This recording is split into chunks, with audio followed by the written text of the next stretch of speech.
This is quality content.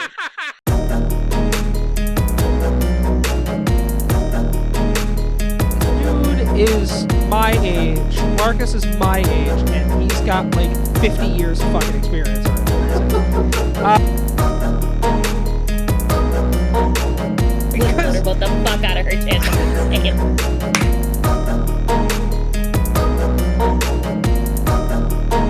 Louis Armstrong was the midwife that helped birth ska from the cloaca of punk.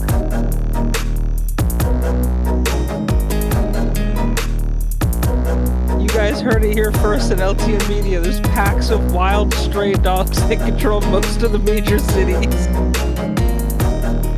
Anytime you just hear, almost the lava. It's like, oh shit, it's about to go down.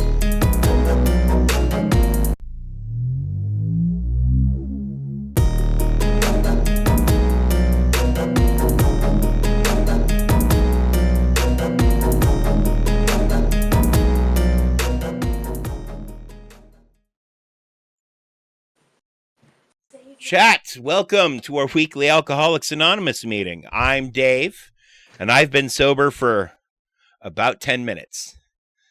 Chris? Hi, Chris. First, it's so funny that you said that because my family calls this my weekly AA meeting.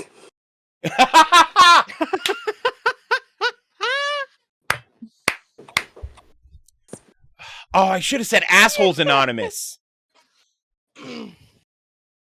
Oh my god. Oh, and the fact that you started the show with Bree picking the kitten up and taking the kitten out of the room angrily was perfect. Oh yeah, no, this is great. This is Hi, great. Chris, 10 months. Hello, everyone, and welcome to Less Than Normal. I am Chris. Joined with me, as always, is Dave and Bree. One of us, one of us doesn't drink out of the group. To be fair, I don't think any of us drink often. No. Because, like, I'll have one or two drinks with, like, Zach when we're doing Game Gremlins. Because, Yeah. like, he drinks socially, I drink socially, like, it's good, and we get up to shit. And fuck your moms. Jesus. Look, moms do it better. Moms have the juice box. They have the good juice box, the Capri Sun. Moms have the good Lunchables, the pizza ones, right? Pizza, And yes. not that weird, like, ham and cheese with the stale crackers bullshit. Yeah, I it's don't like just the weird. pizza ones. I only like the ham and cheese cracker bullshit. Really? Yeah, I don't like the pizza ones. Hang on. We're playing The Thing Infection at Station 31 now, and I would like to do a blood test on Bree because I think she's an imposter. And then Well, they didn't even she's have the picky. chicken nugget ones when I was little. They only had the Dude, the pizza. chicken nugget ones are so gross unless you have something to heat the nuggets with and a sauce that's better than the one they give you. Because the sauce that they give you tastes like vinegar and depression. I mean, that's the flavor of my childhood, so it's fine. Which, ironically, is If also my what childhood McDonald's was a barbecue flavor. sauce tastes like. Yeah. Vinegar and yeah. depression. If my childhood had a flavor, it's vinegar and depression. Oh my god. My childhood had a flavor. It's iron and teeth. And teeth. Oh god. I got in a lot of fights, man. I say you did grow up in the Midwest. Mine I was hurt. look. There are only three things to do here: fight, fucking drink. And I was too young to drink. Yeah. Yeah. I was like 10. So Bree's childhood flavor would be Jesus. No, it was dirt because I fell a lot and always ended up with my face in the ground. Bree's not And you Catholic. no, she lives in the South. So Jesus. No. She's not a New England Catholic. Her childhood Yeah. flavor wasn't Jesus. You know what? You're not wrong. That's a real thing in New England. Anywho, for any of my future bosses who watch this, I'm not sorry. Yeah, we have a show for you. We are sorry we missed last week. There was nothing to fucking talk about. So hopefully those of you that would in fact join us for less than normal were able to be in the co-stream Dave and I had, and Bree was involved. We all played Kart Rider for 6 fucking hours. Go Team Pissbag! Oh, Team Pissbag! And then Chris had to rub it in my face by sending me a snap a couple days later being like, yeah, I downloaded Kart Rider on mobile and I just won like 3 games in a row. Yeah. It real I good, was though. like, yeah, I just won. I played 4 races and won 3 of them. And I told him to suck my dick. I mean, yeah, you did. You did say that, in fact. You know what? I want to hear you cover the Natalie Portman song just because she also says "suck my dick" in that song. Have you ever Nobody heard that, wants to. Bree? Yes, y'all. Natalie Portman by The Lonely Island. Yes, y'all. Although have she played did it 2 for of me. them. Y'all have She played both did. of them for me. We have, multiple you know what? times. We have, yes. Okay. As well That as shit's Shia so LaBeouf. brilliant. Oh, absolute cannibal Shia LaBeouf. Look, Shia, if you want to come on the show, I'll even let you eat one of my fingers.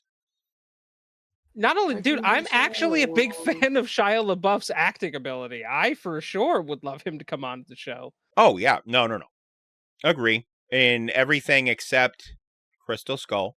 Sorry, your character was unnecessary and made the whole thing worse. That movie was unsavable anyway. And that's No. the only Indiana Jones I've seen. If So they that's my had serious cut out the question. long lost kid subplot and just had one of Indy's friends be like, "Hey, they have Maria or whatever the fuck her name is," he would have gone. So, Dave, what And do then you think cut is out the a best- whole bunch of unnecessary subplot, and then it's But the just a kind aliens- of weird Indiana Jones The movie with aliens. aliens. Yeah, I but was didn't like, they already? They basically confirmed aliens were a thing in like the first movie. Well, I haven't seen that one. All right, so Dave, what do you think the best Indiana Jones movie is?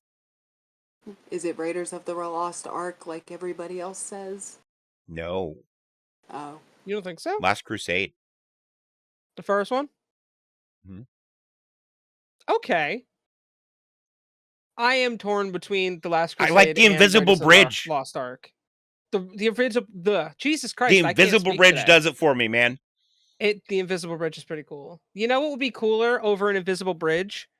To watch Mermaid Man and Barnacle Boy drive the Invisible Boatmobile over the Invisible Bridge. That's all the time we have for tonight, guys. Thanks for coming and hanging out. Don't forget to hit that follow button to get notified every time we go live. Check out the links below. There's some cool shit down there. And until we see y'all again, fuck you. I'm not doing this anymore.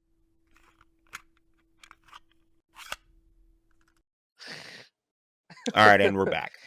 But you know what's funny? It was last show was Bree, so this show is okay.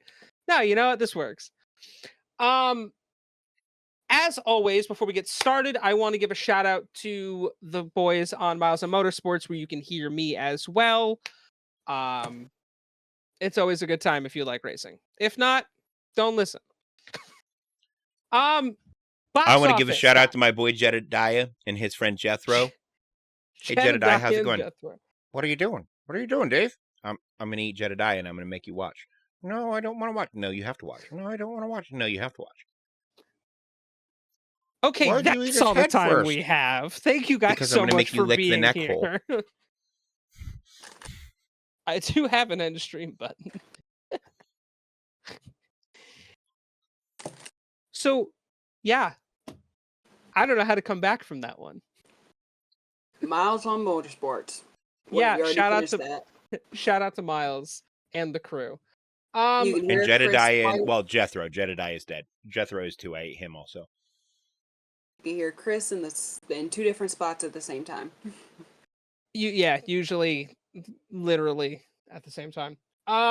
Box office numbers. Does anyone want to take a guess at what is number 1 last weekend? I can tell you what it's not. Is Alien Romulus at the top?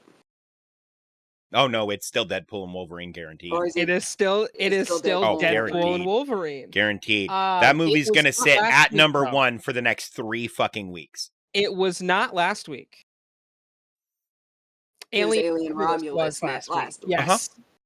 But Deadpool with its fifth week in the box office, Deadpool and Wolverine hit 18 million that last weekend, grossing 581 million just in the US.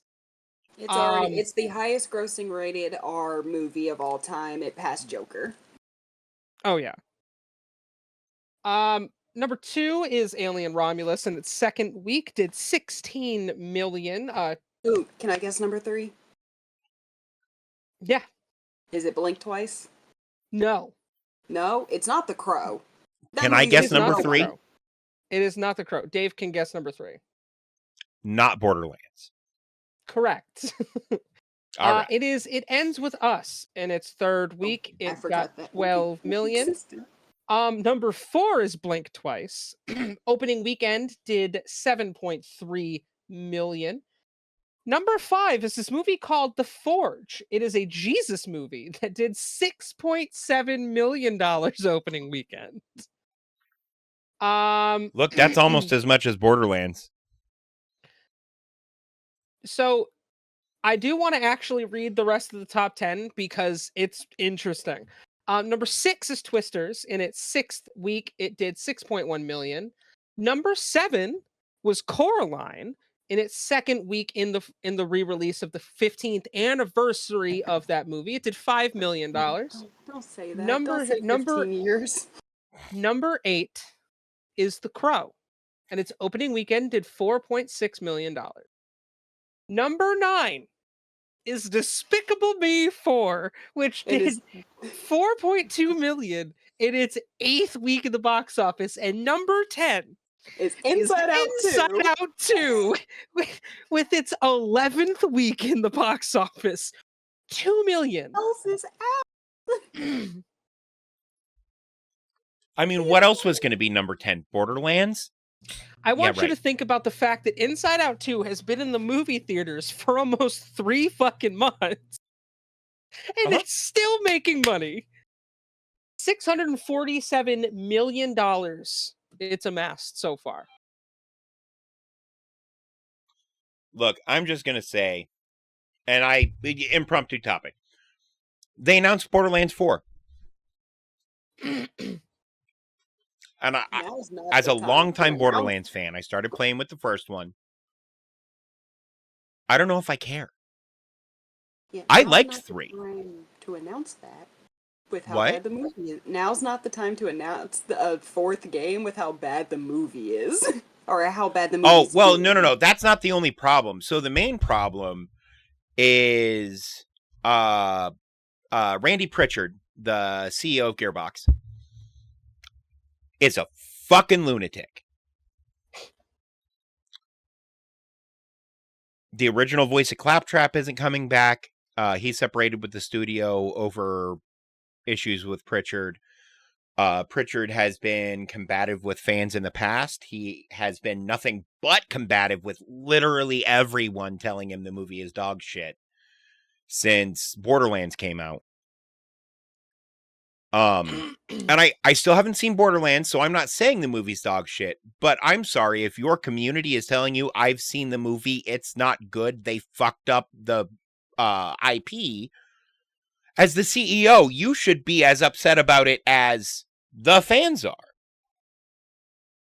But he insists everyone's a moron and this is yada yada yada, and he's got all these I just don't know if I care anymore. This whole thing, if it was just a bad movie, it's whatever, right? I would have still been interested in the game. But I'm sorry, if you're the CEO of a company and your IP is in peril because somebody fucking rubbed it all over their asshole and then tried to serve it as sushi, That's an analogy. That is an analogy. Why the fuck would you not defend your IP? I don't know. So yeah, between a combination of terrible fucking timing for an announcement and loss of faith in the CEO, this is the first Borderlands game I don't care if I play.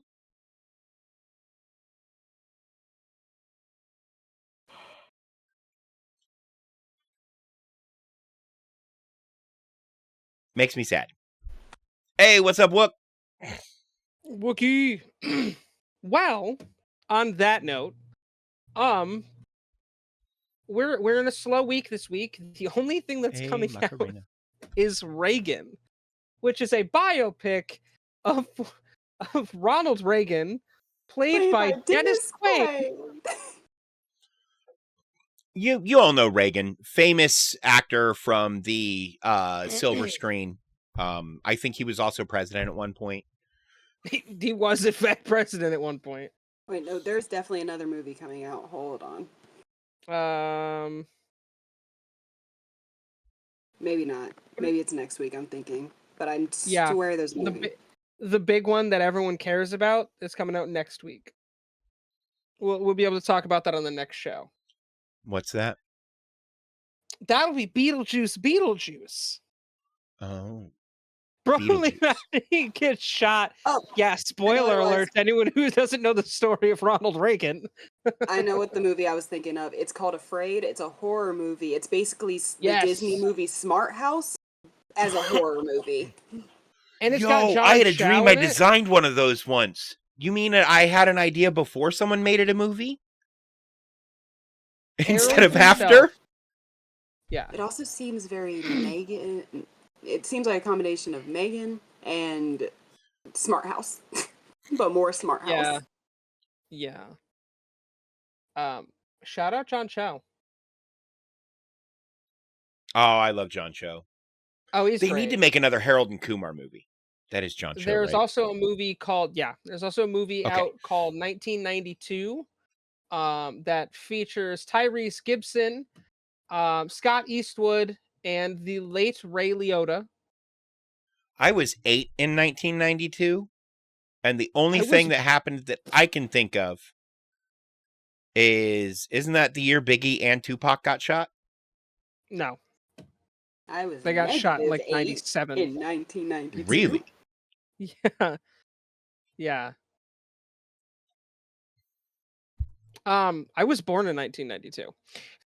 It's just a movie, like a crime drama type. But it's got Ray Liotta in it, and I'm glad that fucking how are they gonna remake La Bamba, bro? Lou Diamond Phillips is the man. I don't know how you gonna remake La Bamba. My favorite movie the song La Bamba was in was Sandlot, though, to be fair. See, I love the movie La Bamba. La Bamba's good, but dude, Sandlot is like childhood. Like Sandlot's great. Oh. And they play La Bamba during one of the best scenes in the movie when they all get fucked up on chewing tobacco at the fucking carnival. Oh my god. Throwing up on people off of the Ferris wheel and shit. There's what? So words. So you're telling me that Ray Liotta's last movie was not Cocaine Bear, and I can no longer make that joke. Thankfully, Ray Liotta's final film will not be Cocaine Bear. Because people said his last movie was going to be Cocaine Bear, and that's the funniest thing to me. That Ray Liotta, legendary actor's last movie was Cocaine Bear. This movie was shot in 2022. Damn it. I mean, look, there's another legendary actor we bring up every once in a while by the name of David Carradine. Do we? I do. Usually when I'm making an autoerotic asphyxiation joke. Because that's how he died. 3 cheers to the HMS Choke and Stroke. Hey, oh, I'm all out of...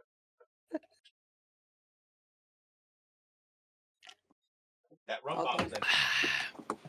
Where's this nasty drink that I created? I just drank water. Hang on. You're going to love this. Go.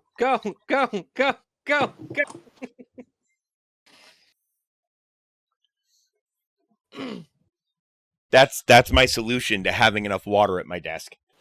See, I what have a else is coming out 2-gallon this fucking month? spouted fucking. It was tequila, not La Bamba and Sandlot. That's true.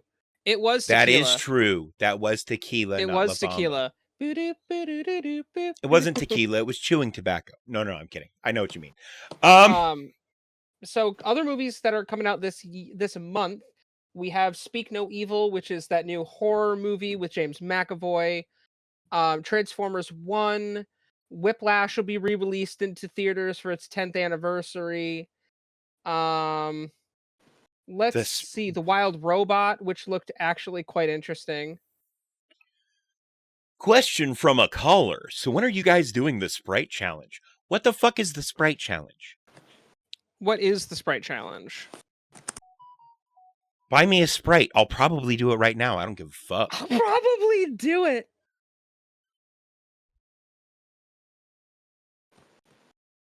No. Thank you, Wookie. No. I appreciate that. You gotta drink an entire Sprite, a 20-ounce bottle of Sprite without burping. Fuck no. Oh, okay. Make it a McDonald's Sprite. Make it interesting. I'll just make it a fart. It's fine. Well, hang on. I'm going to find out how much it'll cost to Uber Eats a Sprite to my house. This fucking show is all over the place already. Yep. We didn't do a show last week. I have a whole bunch of pent-up weird, man. Yeah, let's move on to Bree's movie reviews. So this week I have two. I have one where it's a movie that is weirdly divisive, and the other one is my hot take. It's my controversial opinion, and I don't care. So my girl. We'll do the divisive one first, it's weirdly divisive. It's Alien Romulus. For the most part, I see really good reviews of it. For the other part, I'm seeing people pick out very weird things that I'm like, y'all are just nitpicking stuff at this point because y'all hate joy. I drink everything at room That's temperature. Real. Who hates joy? Everyone. People who are very nitpicky about Alien Romulus, because that movie was amazing. It was definitely more Evil Dead Fede Alvarez and not Texas Chainsaw Massacre Fede Alvarez, thank God. No. Okay. So the Alien movies are traditionally like they're A-list movies with lots of B-movie vibes. Uh-huh. So the fact that it's more Evil Dead than... Well, because the director of this one did, the big four movies that he's done are, the two good ones are Don't Breathe and The Evil Dead from 2013. And then he has two bad ones, which is Don't Breathe 2 and 2022's Texas Chainsaw Massacre, which I think is hilarious.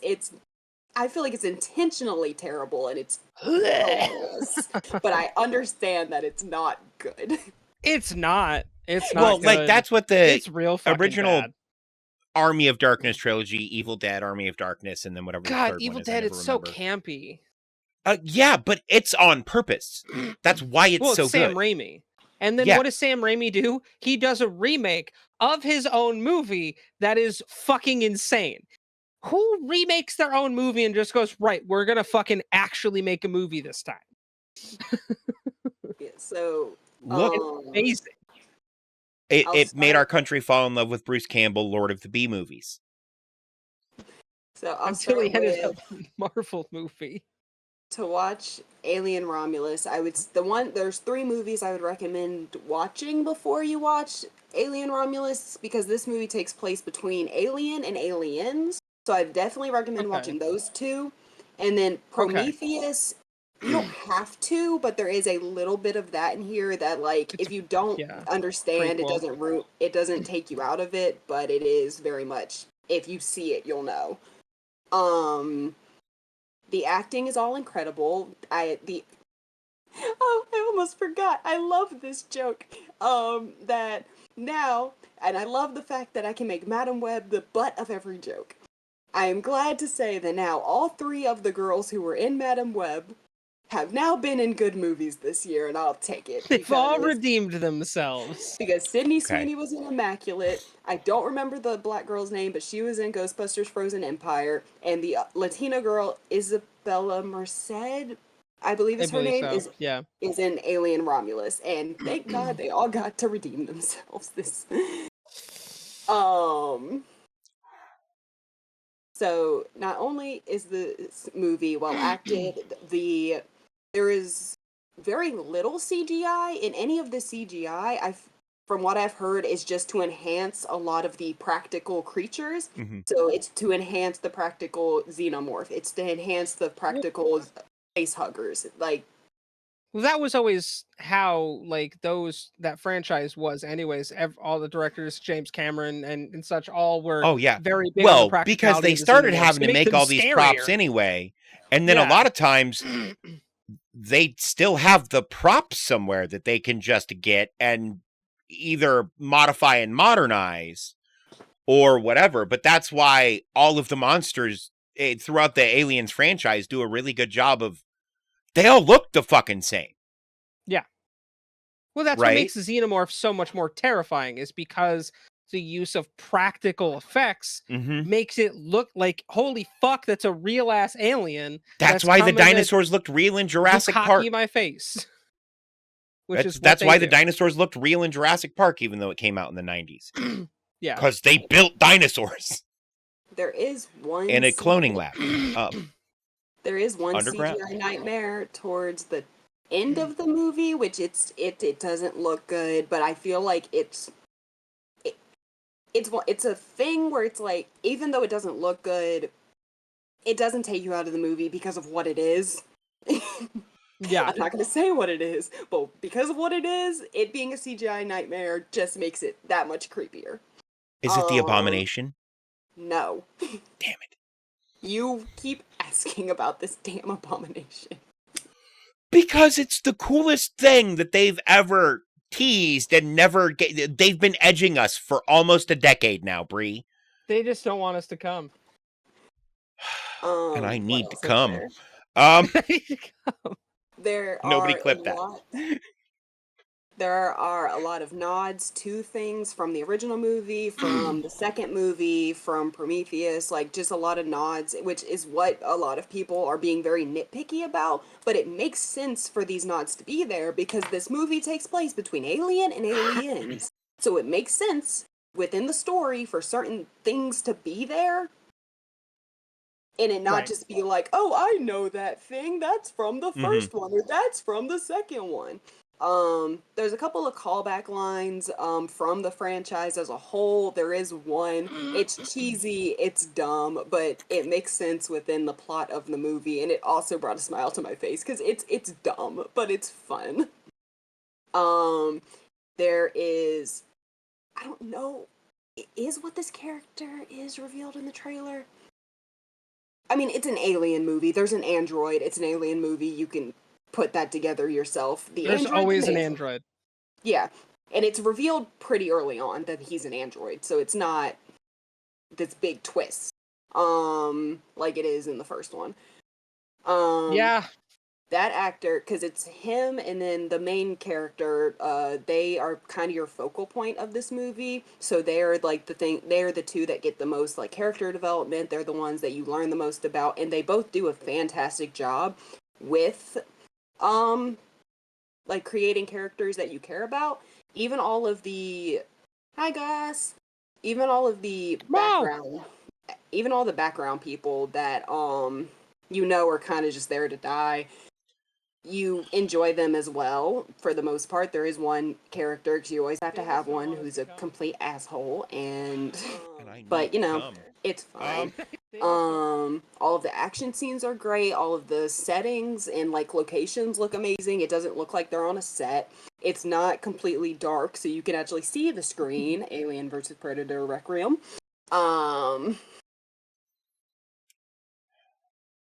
But yeah, it's really, really good. It's definitely one of the better of the Alien movies because I've heard a lot of complaints about the later Alien movies, basically 3 onward.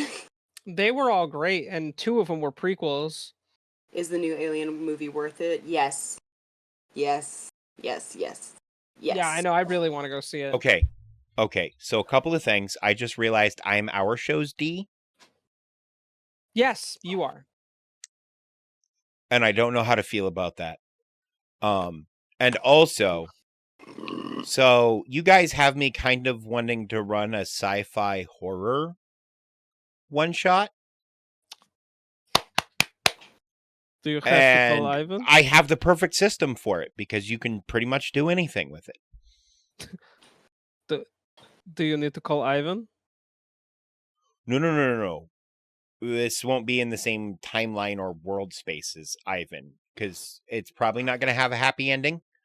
Ivan transcends the fucking world and all of time. Yes, but it'll be bad for content if I have Ivan die and then he just comes back. He's like Kang. The world needs more Ivan, Dave. No. I'm not confusing our continuity by doing what if style shit. By doing what if style one shots. Ivan's twin brother. Yvonne.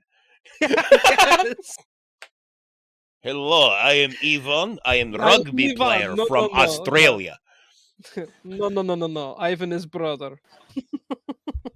Oh, and the last thing I was gonna say about Alien Romulus is that Chris has learned that I am not the biggest fan of sci-fi movies, but you make a sci-fi movie a horror movie, and I'm all in. Yeah, no, it like down immediately. She was like, "Bro, you need to see this."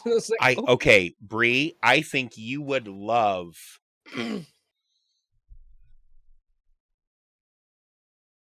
If you say Hitchhiker's Guide to the Galaxy, I swear to God. No, I love that, but I like weird shit. I love that movie. Oh, it's a movie. Fucking, they wake up. There are weird things on the ship. They find out that it's people who woke up early on this ship when they were all supposed to wake up when they got to the place. Pandorum? Yes, you would like Pandorum. I was gonna say it's not Passengers. It's very Alien vibe. Dennis Quaid is in that movie. If I remember correctly, he is, and he's so good. All right, and now why is Google not live? My next review, which, you know, depending on what kind of audience sees this in the future, will get me screamed at. You didn't tell Google. Oh, you didn't tell Google to go live. That's because the bed shifted and my back hasn't been feeling up to moving shit, so I can get it all plugged back in right because it unplugged itself. And it's plugged in behind that dresser that has about 200 pounds of books on it. Dude, D&D books are heavy. You have one more, Brie? Yeah, my next review. I'm not sorry. I understand, but I feel like people are being extreme. My next review is for the new Crow.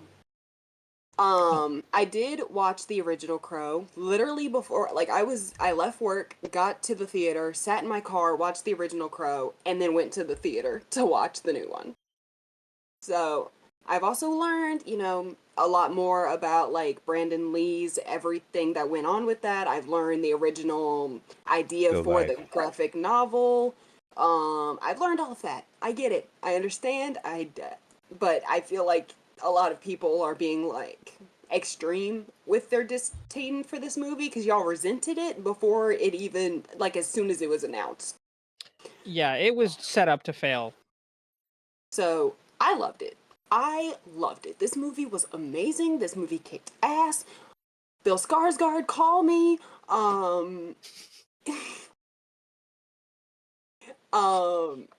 So, as a person who is not horny for the first movie because I think it's unwatchable trash, the new one looks good.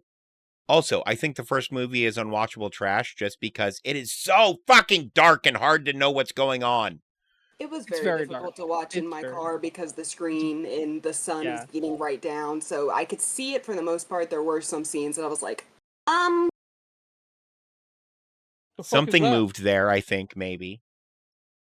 Yeah. So, and I did like the first one. Like, I loved Brandon Lee's performance. I did love, and then it had Ernie Hudson and Candyman himself, Tony Todd, which I did not know they were in this movie, so I was happy. In the original one, so I was happy. And then I got into the new one, and I'm watching it, and I'm like, I already know everybody hates this, but I don't understand. Like, I understand, but like, if y'all separate, which I know a lot of people can't separate, how much they love the first one and the legacy of Brandon Lee and all of that, but like, if you just watch this movie as a movie, it's amazing. It's awesome. Yeah. I am one of those people who loves the original film, but I'm not one of those people that is like, oh my god, this is the dumbest idea, this and that, because it's the same thing that Brie and I have talked about when it came to The Omen. I love the original Omen film, but the remake is way better because it tells the story in a way better way. And if that's the situation with The Crow, I'm gonna be fine with Which it sounds like it is, and that's kind of what it seems people are mad about, is better because it's story not shot clarity. For shot, and it's something that they love, and it's not the same. That's what it is. So I mean, like, I love the Lord of the Rings movies. I hate that they changed Faramir's personality, left out Tom. I have a list of things I hate about those movies. I still love them.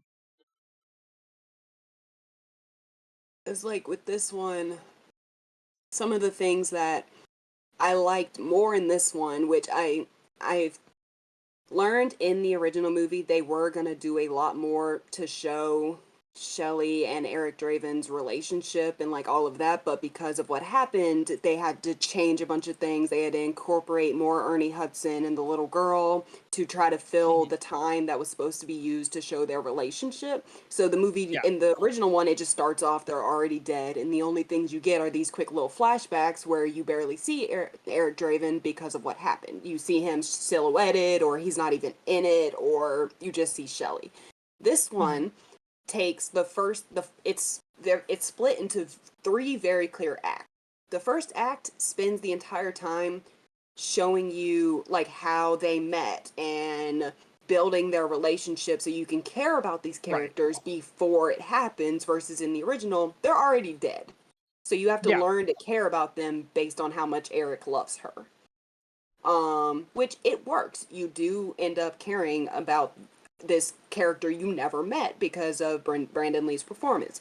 But in this one, it was nice to see their relationship build out. It's completely different from like the base. I told Chris the baseline plot is the only thing that's the same. These people kill them, he comes back and gets revenge. That's the only thing that's the same about the two, because it's not a remake of the original one. It is a readaptation of the original graphic novel.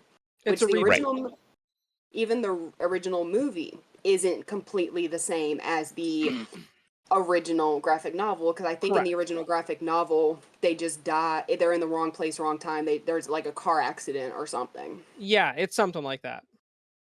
So it's not even. It's still a story as old as time. Sad dead goth boy avenges sad dead goth girlfriend. Well, and Shelley wasn't a goth girl. That was the thing. That was just Eric's vibe. So like so watching them build this relationship, it's very much in the original one, it seems like there are 2 very, stable-minded, good American couple. This one, it's more my crazy matches your crazy.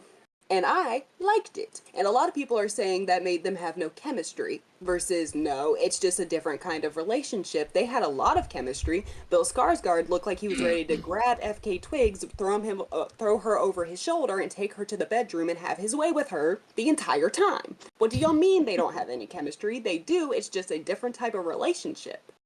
Learn what fuck me eyes looks like, guys. I know... I know most of the haters on the internet aren't getting any, but learn what fuck me eyes look like. No, Dave, those are give us the ring, my precious eyes.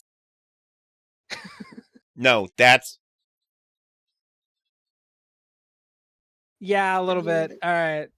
Then the second act is like the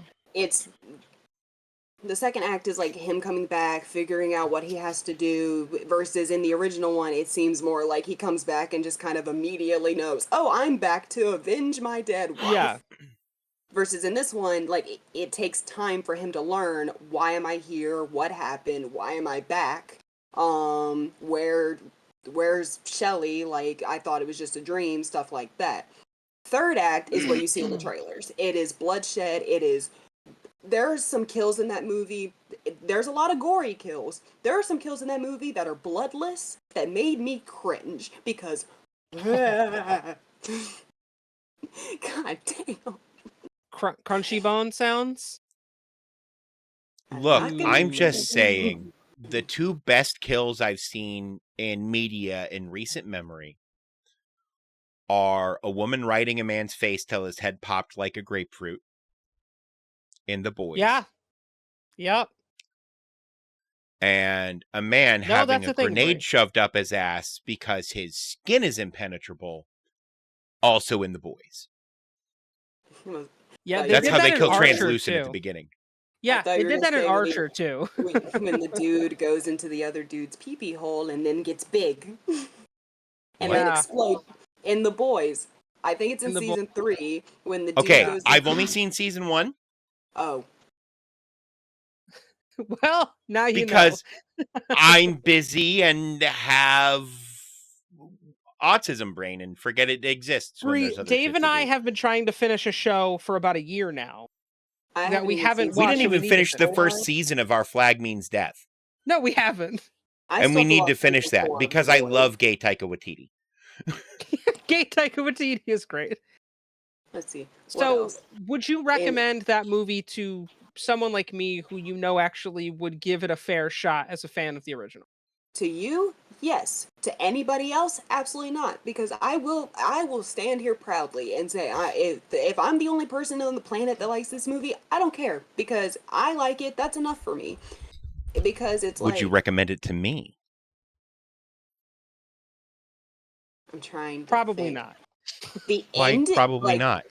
The last, the third act, absolutely. Because Dave, it's very hard to recommend you things because of your taste in stuff is very specific. So it's like for me, I can never truly recommend you things knowing you're gonna love something. You have a very specific taste in how you like things, and it's different from mine, which you and I have had several discussions on. How often do I actually recommend you stuff? Nobody ever recommends me anything. Because you're difficult to recommend stuff for, Dave.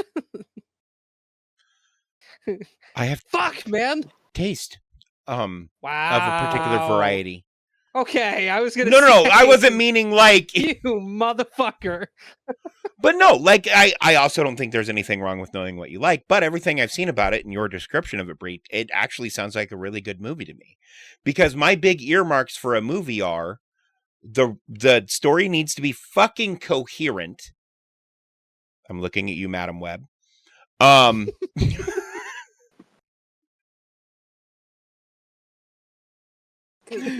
Morbius.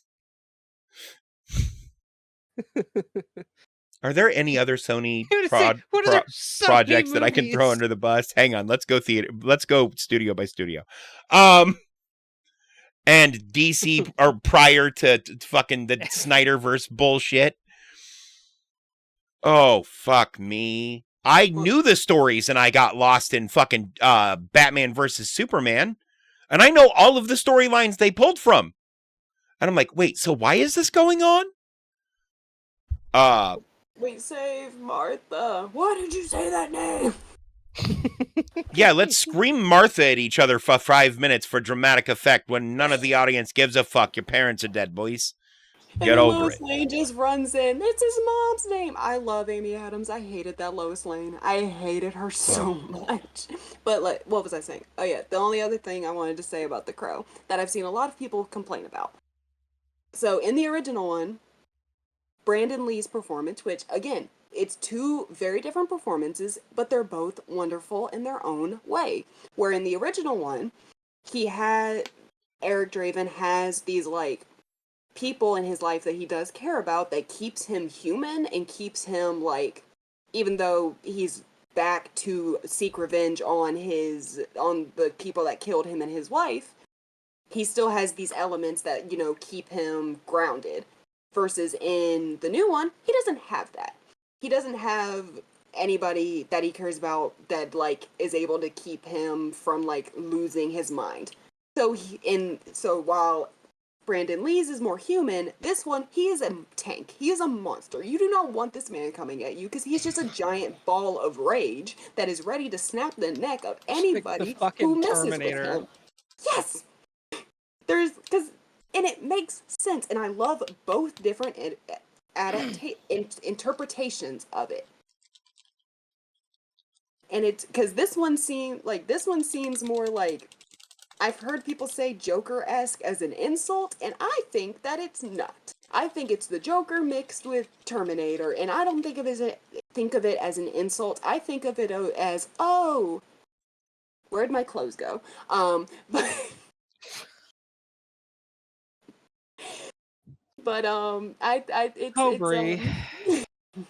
It's good. It's really good. And yes, I would not be me if I was not thirsty. I'm going to ignore Dave so I can get these words out so we can move on.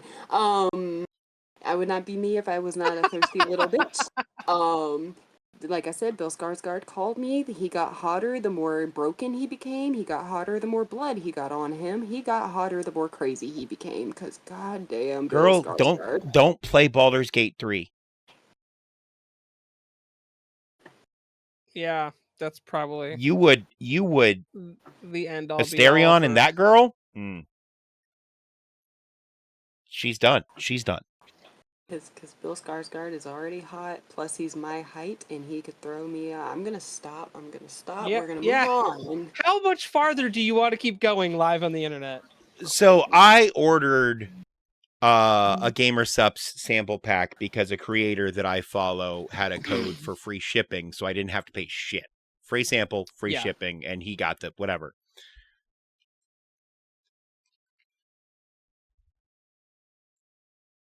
Honestly, I thought you were holding up a condom. The flavor is called titty milk. The flavor is called titty milk. Well, all right. I don't know what that means, but I don't work for fucking Blizzard. You know who'd probably be into that? People who work at Blizzard. That's an Ian. That is 100% an Ian bit. Do you know what happened at Blizzard Entertainment?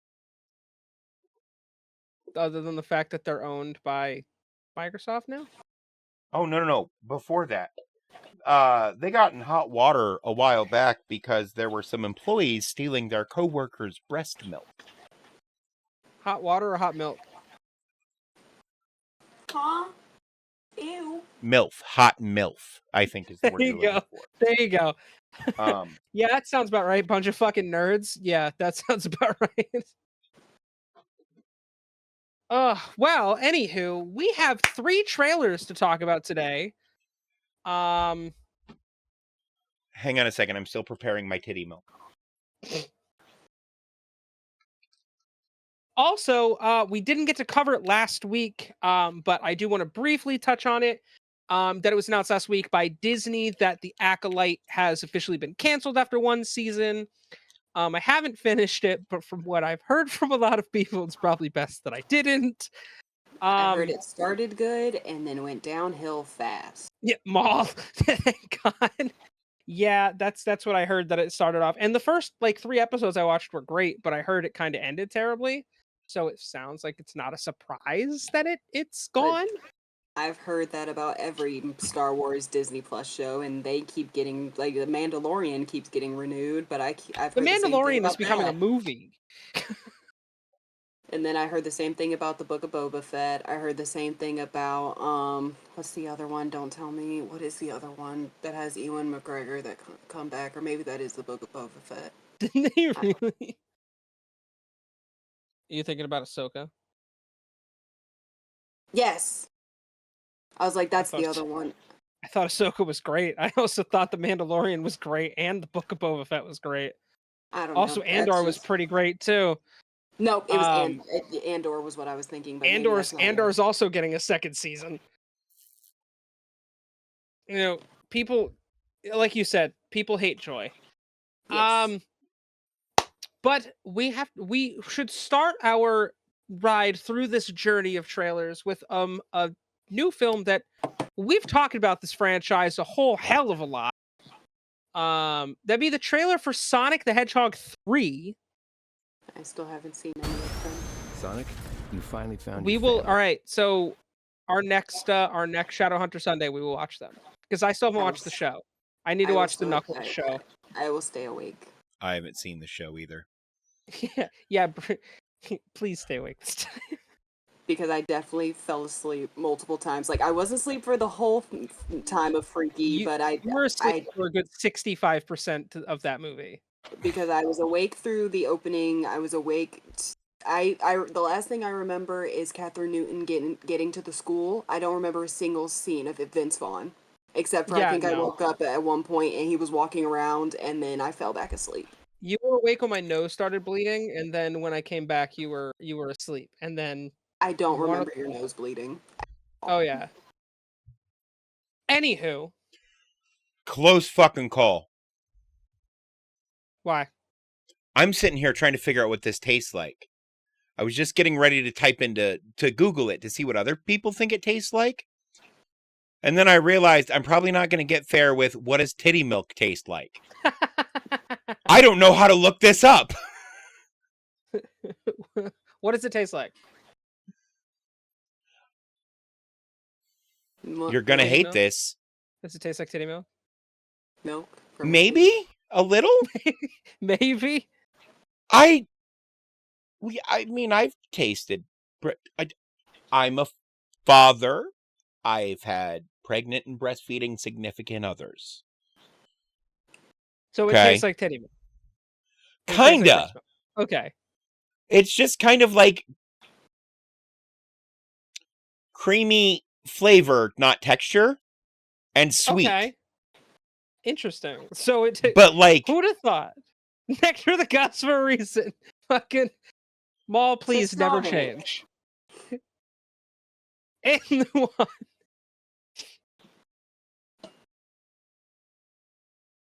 Yeah, Luan, that's a good question. Actually, Dave, is it a requirement?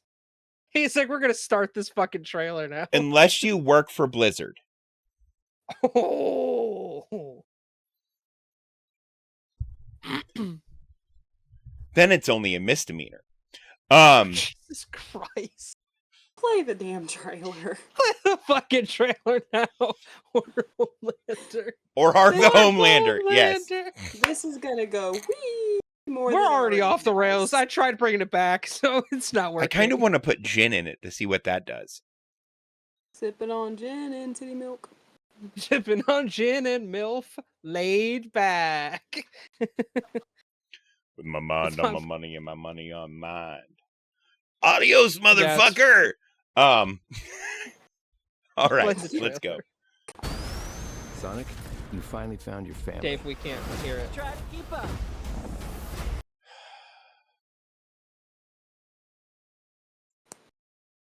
Never going to sleep. There we go. Dave doesn't sleep anyway. Yeah. Correct. I make music and videos and come. But that's more of a biological process and not an active. Anywho. Sonic, you finally found your family. Try to keep up. I know it hasn't always been easy, but you didn't change who you are in here. Yeah, in my lungs. Or your heart.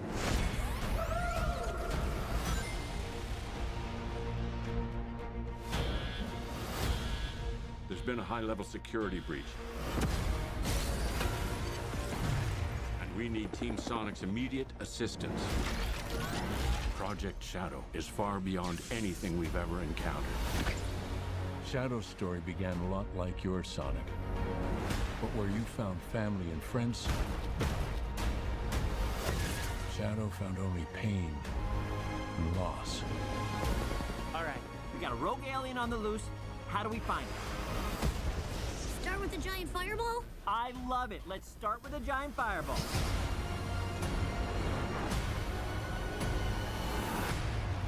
He is much more impressive than the hedgehog I fought previously.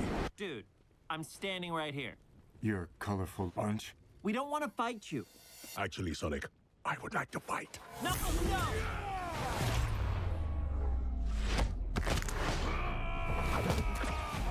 My turn. Can we just talk about this?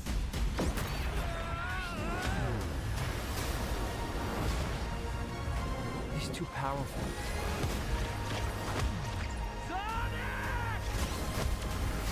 I can't believe I'm saying this, but we need you-know-who. This is a bad idea. When has that ever stopped me? Doctor! We have visitors. This is sad, Robotnik. Even for you. We need your help. On one condition. Let's do this! If I can't rule the world, I might as well save it. I need room. Sir, I don't have the proper materials. Found some. When we're done, there won't be anything left. Hey, no cheat code! What did you do? What I had to.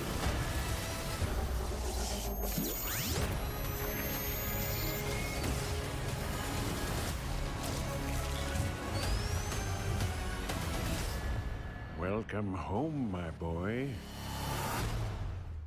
It's impossible. Is it? It couldn't be. Couldn't it? I am. Are you? In the saggy flesh. Okay, I'm fucking in. 100,000,000% I'm in. That Jim Carrey looks never changed. amazing. I know. Jim Why Carrey is that our Sonic emote?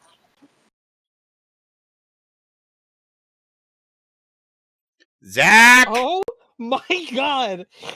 That is Zach. That has Zach written all over it. Fucking Zach! Oh my god. Goss, what is the slight issue? Oh. It definitely has got a darker tone. It feels. Oh, Like, there's that feels. Zach. Yeah. You can't run away. Even Luan was like, look, I'm cool with us having an emote for Sonic.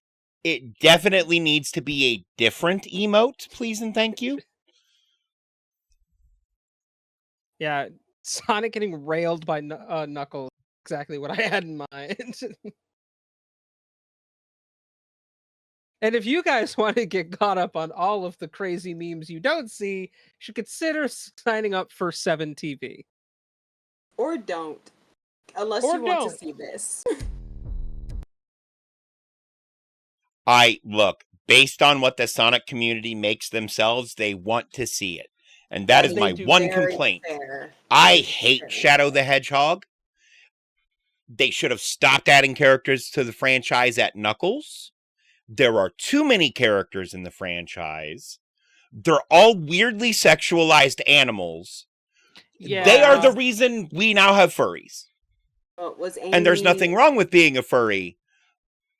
But weird begat less weird, I guess. Because in my mind, they're still animals. Not people dressed like animals.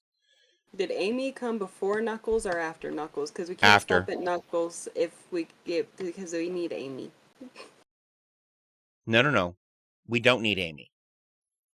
Amy was the beginning of the end. Yeah. Yeah, I feel like if we're going to introduce characters, Shadow just kind of needs to be it now. You gotta No. stop with Shadow. Not Shadow. No Shadow. Shadow bad. But there's nothing you can do about it now, because Shadow is now, there. So it's one of those this would need to be it type deals. You know. Zootopia made me a furry. Zootopia, you know, that's... I also have a weird issue with Zootopia for the same reason. Look, if you have a property with animal people in it, people want to fuck those animal people, and it makes me uncomfortable. I mean, yeah. I dislike Lola Bunny for the same fucking reason. Judy Hopps, she was less annoying. Yeah, no, because she a rabbit, and I ain't want no rabbit pussy. But she a thick rabbit. I don't give a fuck. Go find a thick Playboy bunny. Moving on, because it's going to get weird, because I have more. Yeah, this is definitely going downhill fast. Anyway, the next trailer is called The Killer's Game.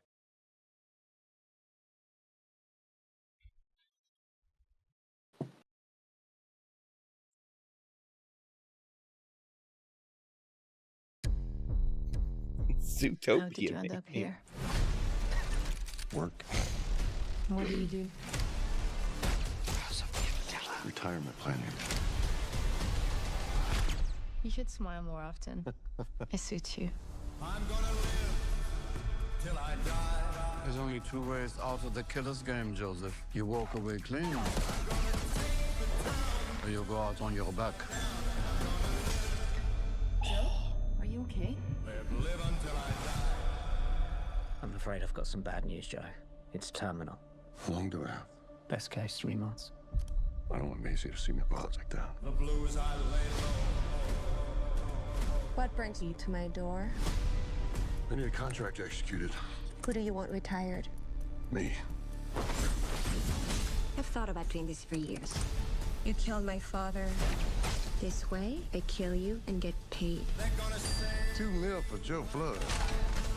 Daddy's gotta go to work. Gets me wet. Whatever turns you on. Oh, Flood, thank God. There's been a mistake. They switched your scan with another patient. You're not gonna die, but you might want to get your eyes checked. I'm canceling the contract. You think this changes anything? I'm calling in every hit on Europe, you hear me? Yeah, well, you tell them to pack light. Because they won't fucking be staying long.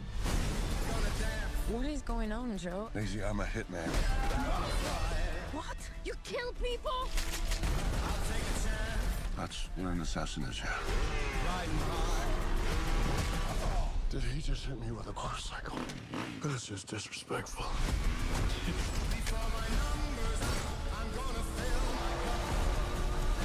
Do you think I killed him? I hope so. Ain't no money worth this shit. Don't hate the playoffs. Hate the game. I got you. Until I killed a fucking doctor, too. Have you had your eyes checked?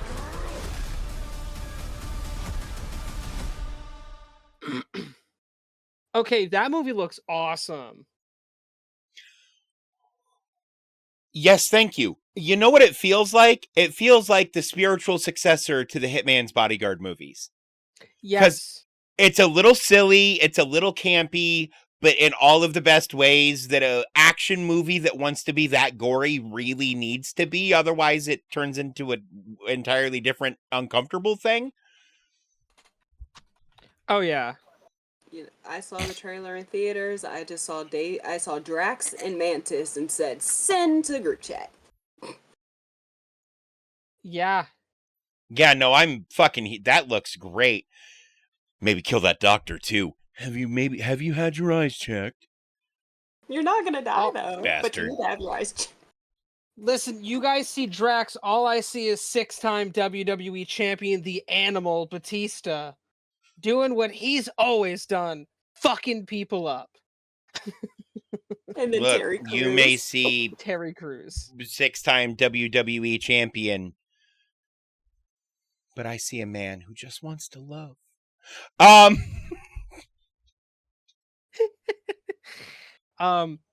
Sofia Boutella is kind of killing it right now. She's in everything as of Is recent. that who played Mantis? No, No, Mantis was the one who said it makes me wet and then Slim. Oh my bit into God. a lollipop. See, that's what I thought, but I don't know her name. But that It's made me a little horny. something. Something like that. I can't remember her last name. I know her first name's Palm. She's great though. Palm Clementif or Yes. Clementif. Yes. Yeah, she's great. Yeah, so no, I'm I excited. love Ben her. Kingsley. She's Fucking so Ben fucking hot Kingsley. as Mantis. Ben Kingsley. Fucking Ben Kingsley, bro. That's what I'm The excited Mandarin about. himself. Kind of. How many Marvel characters can you pack into one movie? All of them. Has Terry Was Ben Yeah, they did Kingsley that in for the Endgame. Kingsman movies? No, He wasn't in the Kingsman. no. Sophia Patella was.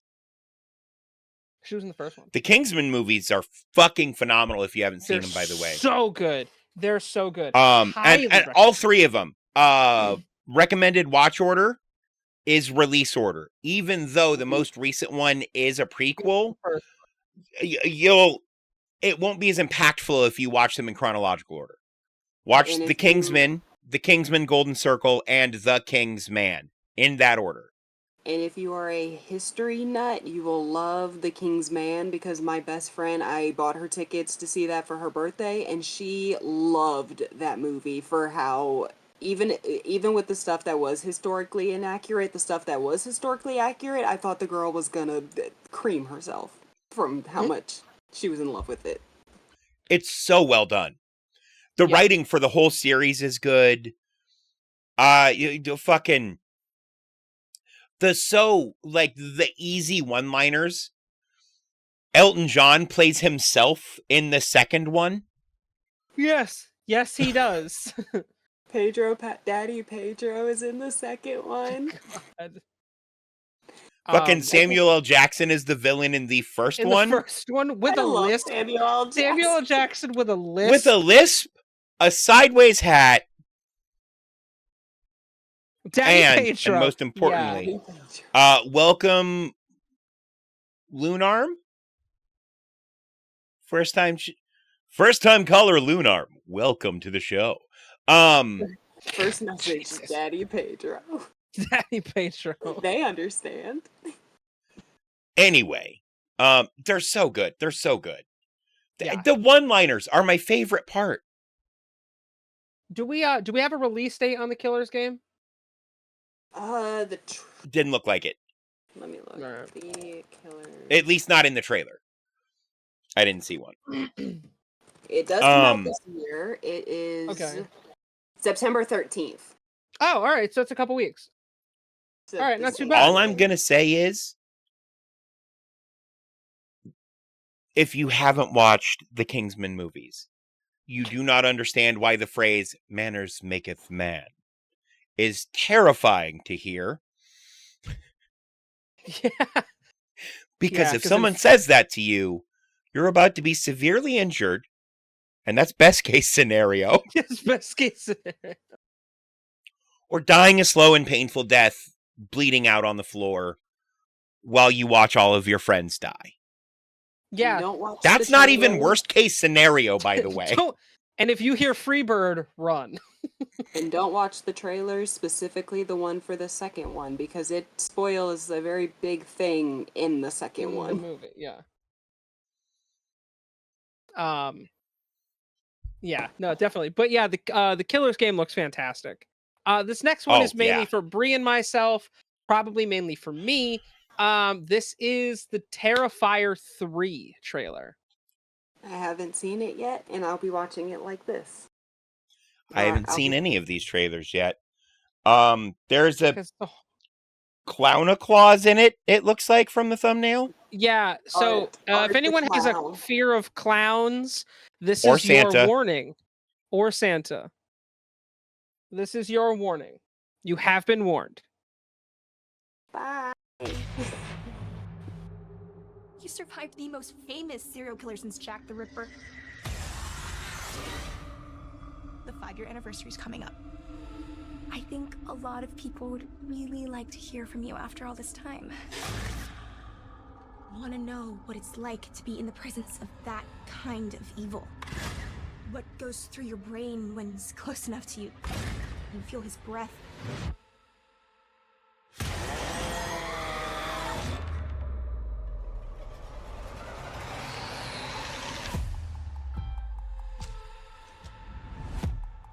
saw him today. Who? How can you be sure it was really him? I could feel it. Who is this Santa? He's scaring my kid. Yeah. Oh, he's going to murder your kid. Hey, Santa's handing out presents!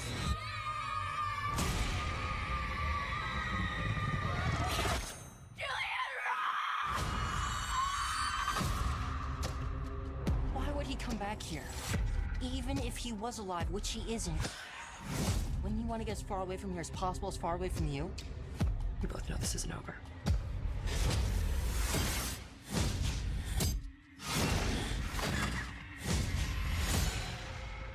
I have to go back to the Terrifier. It's still buried there, isn't it? Might be the only thing that could stop them. Fucking Chris Jericho! What?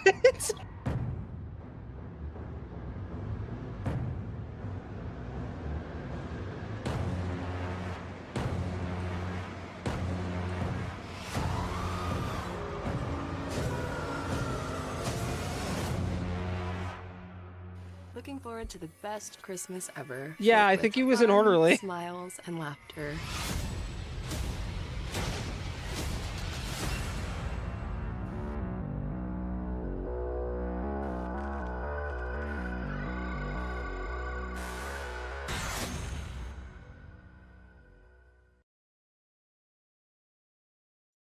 Yeah, man. I'm down. I've seen the other two. I'm in. I love the fact that this movie has a budget, because the first movie, there is no budget. What No, budget? there's no budget.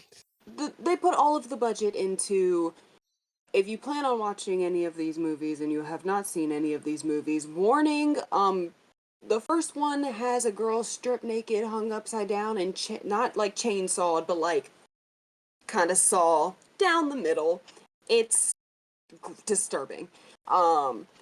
But that's where all the budget went. The second one got a little bit bigger of a budget. This one has real actors in it, like people with names that we know. Yeah. The Terrifier series is a very interesting one because it's not one that like is as big of a deal, but I think like if they had a budget to start, it would be up there with the Halloweens and the Friday the 13th and such. Oh, in the horror community, as soon as Terrifier 2 came out, Art the Clown is now a icon. Like, at the convention I went to, there was someone dressed up as Art the Clown walking around, and I stayed far away from him.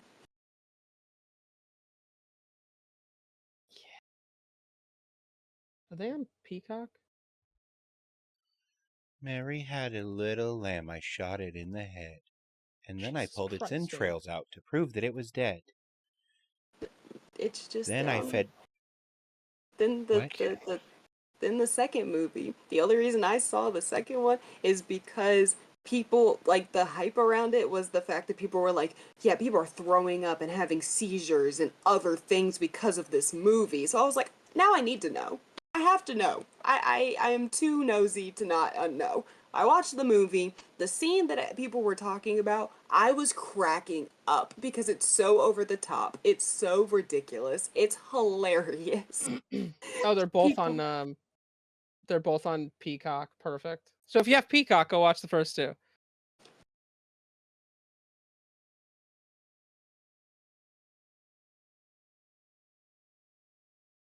It was, yeah. I'm happy Damien Leone gets to make the movies that he wants to make. That man scares me because Art the Clown scares me. And he created this monster, and I've even seen All Hallows Eve, which he directed, which is kind of the precursor to Terrifier, because it's an anthology movie where the only connective tissue is that Art the Clown, played by a different actor with much worse makeup, pops up in each one. And it's creepy. What's that on? Peacock? It's on something. Or it was. I don't know if it's on anything anymore. Tubi. Tubi. That's where I watched it. Oh, I had YouTube. to turn the movie. It's on YouTube with premium, and I have premium, so that works out. I had to turn the movie off at the end of it because the end of it is just it's art getting too close to the screen for comfort that I turned it off. Fair. That's fair. But yeah, that's gonna be badass. I can't wait to see what scene people throw up and have seizures from, or if they say that happened. Well, I did have a friend tell me that there was a movie that was like the scariest movie he ever saw, and I was just like, when was I supposed to be scared? What movie was it? Talk to me. It's not very scary, but I think that's because we're desensitized. If you give like a normal human being that hasn't seen a bunch of horror movies, if you get them to watch that, they may be scared. Not people like us who fall asleep to horror movies. I'm that guy that watches horror movies by myself at 2 a.m. And just like giggles, like. But yeah. The only other thing that we have to cover that will be debuting is Rings of Power Season 2 debuts tomorrow on not HBO Max. It'll be on Amazon Prime. I assume they're going to do it weekly like they did the last one, to which case we will obviously be reviewing it. That means Bree needs to watch Season 1. I don't have time. Then Dave and I will be reviewing. Basically, almost every day I get off work just to go to another place of work, and I'm not getting home most days until like 10 say or you're 11 going to be o'clock at working a night. lot now. Yep. You're going to be working a lot now. I have sadness. Yes. Why? Gemini just told me no. I asked it to proofread that whole Mary Had a Little Lamb poem for me, and it said, I cannot fulfill that request. The poem you described is deeply disturbing and promotes violence. We do not promote violence or crimes. If you do them, that's on you. Well, no, I think that poem is an interesting kind of starting point for the horror stuff my brain has been developing ever since you were talking about aliens for the game I want to run. Dave has like 17 different side quests happening at once. Oh yeah, no, look. My brain is Grand Central Station. My thoughts run on 8 different tracks. I unfortunately only have access to 6 of those. The other 2 are the tracks that occasionally pull into the station, dump words into my mouth, and then I'm left as confused as you are. Less Than Normal, the show that's proof of what happens when you put multiple autistic people in a room together. The doctor has written it down on the magic paper. We've been over this, Chris. Well, we've also been over this when you decide to exit the state of delusion. I got you, bro. Yes, we will be discussing each episode of Rings of Power every week. So definitely keep up to date with that if you guys are Lord of the Rings fans. That'll be Chris exciting. and I also discussed possibly playing through the Lego Lord of the Rings game. Yes. Either here or on our own channels or something, but we both like Lord of the Rings. And oh, by the way, if you also like Lord of the Rings, Amazon's giving away a bunch of free Lord of the Rings game, or Twitch Prime because gaming. You have Amazon Prime. Make free Lord of Rings games right now because Amazon Big Boy Pants make Lord of Rings show. Also, after Dave's caveman description, if you do have Twitch Prime Gaming, or whatever it is called now, it allows you to give 1 free sub to any streamer of your choice. So if you connected your Amazon Prime account with your Twitch account, you can use that free sub anywhere. It'd be cool if you used it here. You don't have to, but make sure it goes to someone because that's supporting a streamer that you like and That's what this is all about. We obviously have to save the Marvel-esque news for the end because it will obviously be our longest talking point. But it was announced that James Spader will be reprising his role as the voice of Ultron in the upcoming Vision series. Now, look, all I'm going to say is you're James Spader, and Marvel comes to you and says, hey, do you want to play a role that even though people are kind of, the verdict's out on the movie and some people love it and some people hate it, everyone loved you? Do you want to come back and do that again? You're going to say yeah. Because A, Marvel hands out money like it's made of paper. Age of Ultron was great. I also really liked Age of Ultron. Money isn't made of paper. It's made of a linen cotton blend. There's very little actual paper in You paper wouldn't money. fucking know that, though. Well, yeah, if you're going to counterfeit, you have to get the right paper. Jesus Christ. We don't promote crimes. No. I know this from GTARP. Because you can't just buy regular paper to counterfeit money. You have to buy special paper. Anywho. Anyway. And then I got curious, so I got to looking into it, and I'll be damned. No, it's a cotton. It's like 70-some% cotton Dave, linen. You're digging the hole deeper and deeper. Let's just talk about James Spader. Ain't got no strings on me. But I think this is a good move, though. I think this is this is a good move for the show because if you're gonna have a Vision show, the way that he is tied in not only in the MCU but throughout the comics with Ultron is you're almost required to do this. Well, yeah, because Ultron made Vision, and Vision still occasionally struggles, even in the comics, I think, with Ultron's voice kind of in his head. Yeah. Am I allowed to go on just a quick tangent real quick? And it has to do with Ultron. I do it all the time, and I don't ask. Okay. Go for it, girl. Okay. So, Dave said a lot of people love Age of Ultron. Some people hate Age of Ultron. I love it. Is it the Ultron that is from the comics and is big, bad, scary man? No. But in the comics, isn't Ultron also made by a different person?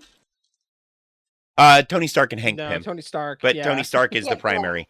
So Hank Pym is in there. Hank Pym did not help make this Ultron, so it's going to be a little bit different. And I don't care. I love Oh, no.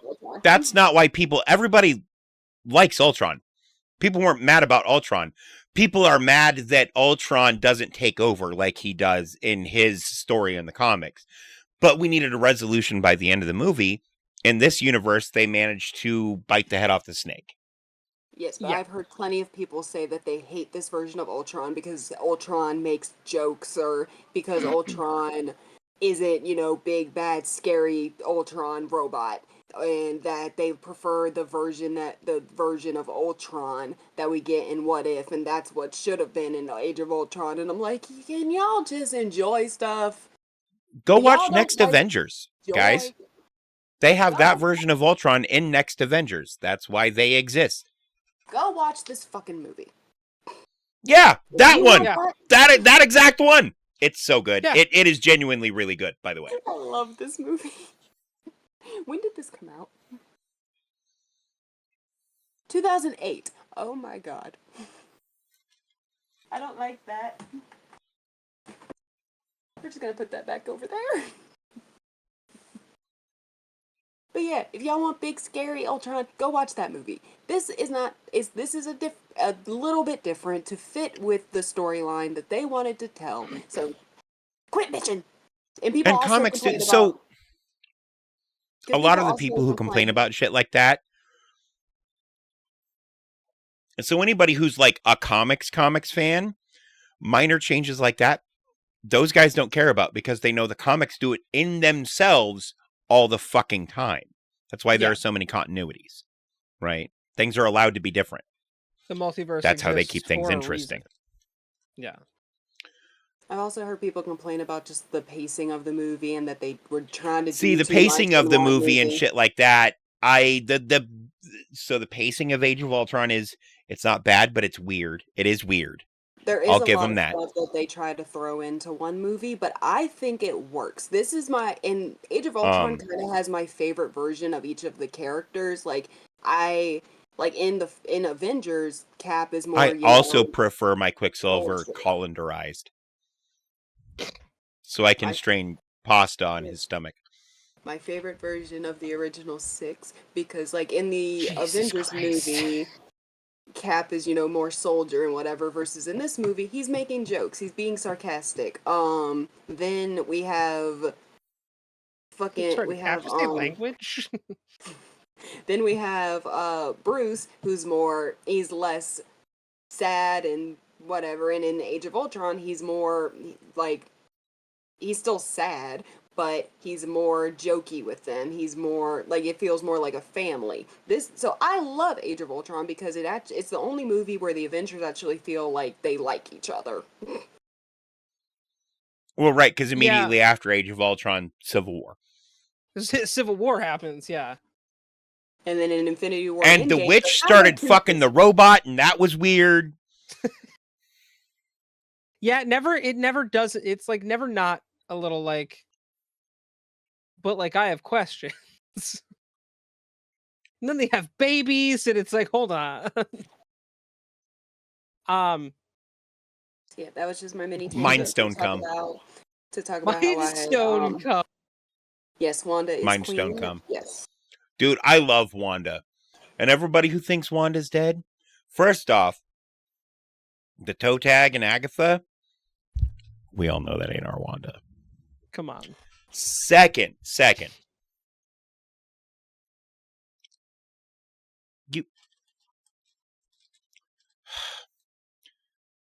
They were two. Nobody actually gets to see her die for her to be dead. Also, Dave, correct me if I'm wrong, but isn't Wanda a Nexus being? In the comics, yes, it hasn't been established in the movies, but it's been suggested in the movies. Also, one other thing I would like to point out is that I'm pretty sure that Elizabeth Olsen still has 2 more movies in her contract. So I think she does. For all of the people who think that Wanda is a villain, yes, she's the villain of Multiverse of Madness, but you go through everything that she's gone through, and you don't turn Was she into really a villain? She was the antagonist of the movie. Yeah, I was gonna say, but was she like really a villain? I don't think she was. She was definitely the antagonist for sure. Okay, so here's the thing that I like that the MCU's been doing is they don't play with moral absolutes. Most of their villains are not villainous. They're just the antagonist of the property. Even Thanos wasn't villainous. His intentions in the MCU, because his intentions in the comics were to be mad at Deadpool because Lady Death loved Deadpool and to kill half the universe because he wanted to fuck Lady Death. I like his motivations in the movies better. It makes him a more well-rounded character. Infinity War is actually his hero's story. He is the main character in that movie. That is his story. That is his hero's journey. Well, those people would not have died if they had just handed America over like they should have. If you know what, y'all got what y'all don't know this kid. Y'all don't know this little girl. Just hand her over, and all those people would still be living. Yeah, but she would have killed America for nothing.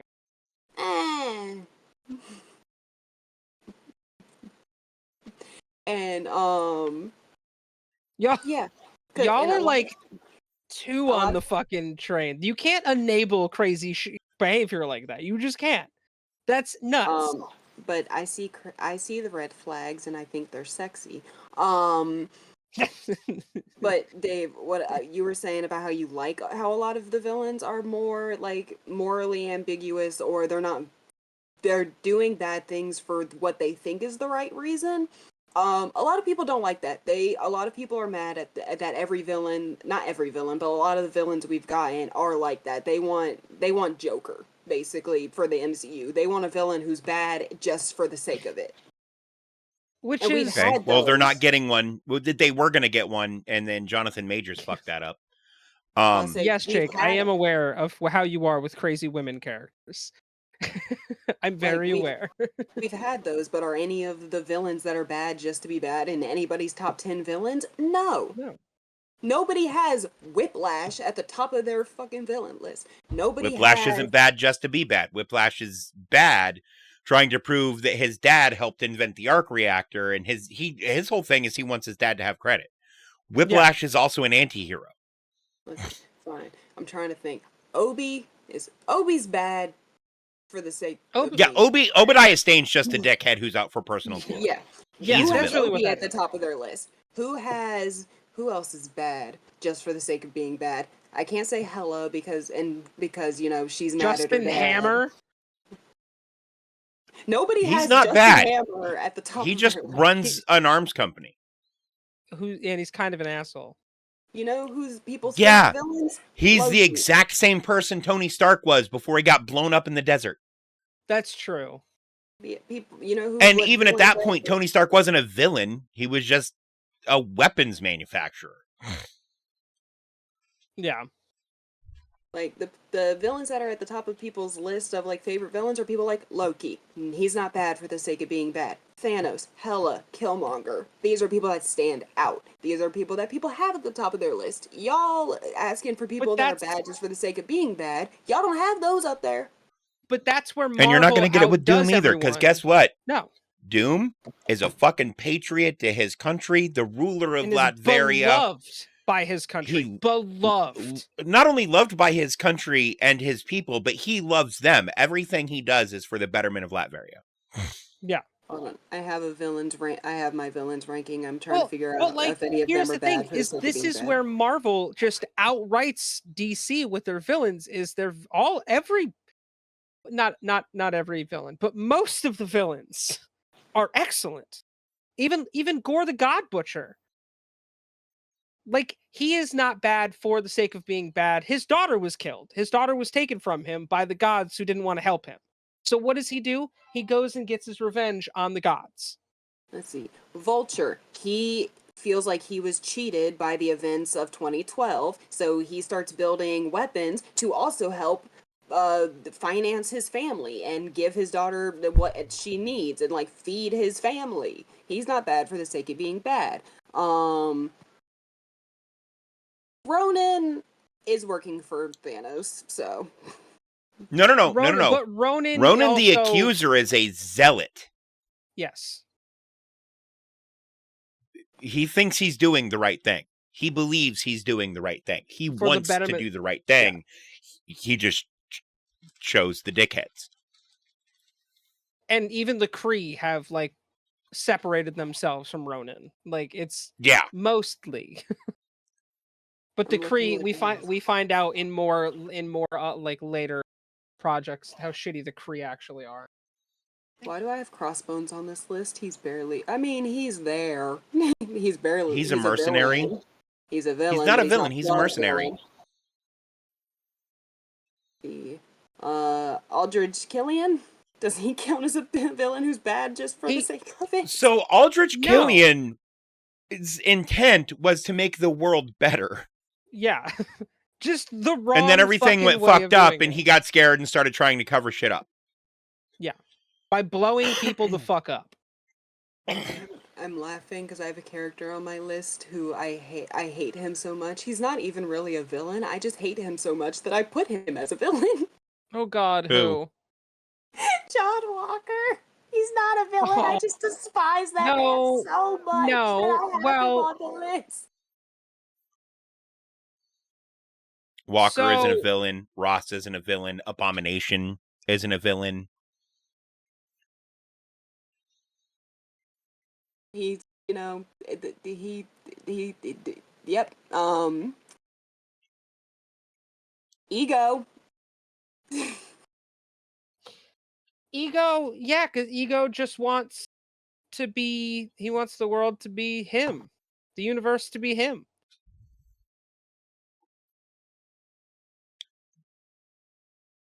That's a biological predisposition and a biological imperative. He's doing that because he's genetically programmed to do it. It's not really his fault. a lot of villains are in the MCU are not.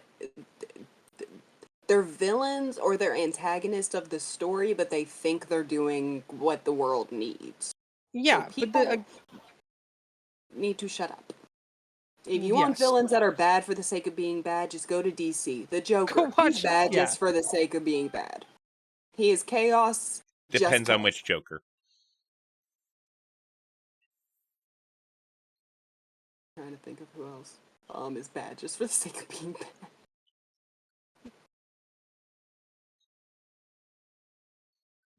Galactus eats planets because he has to. That's his purpose. Oh, that reminds me. I'm not going to. Mephisto. Yeah. Mephisto is a villain who's just bad to be bad. Yeah, that's true. It was Mephisto all along. Yes. Do you watch new Rockstars, Brie? Huh? Okay. I'm gonna take that as a no. But yeah, James Spader. I'm sorry. It was my fault this time. I will take blame. James, look, Ultron, not a villain. Just brought things to a far too logical conclusion.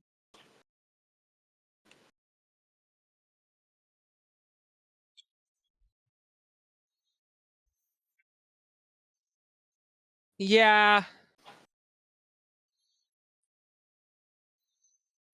He would argue that because devils are all about lawyering people to death.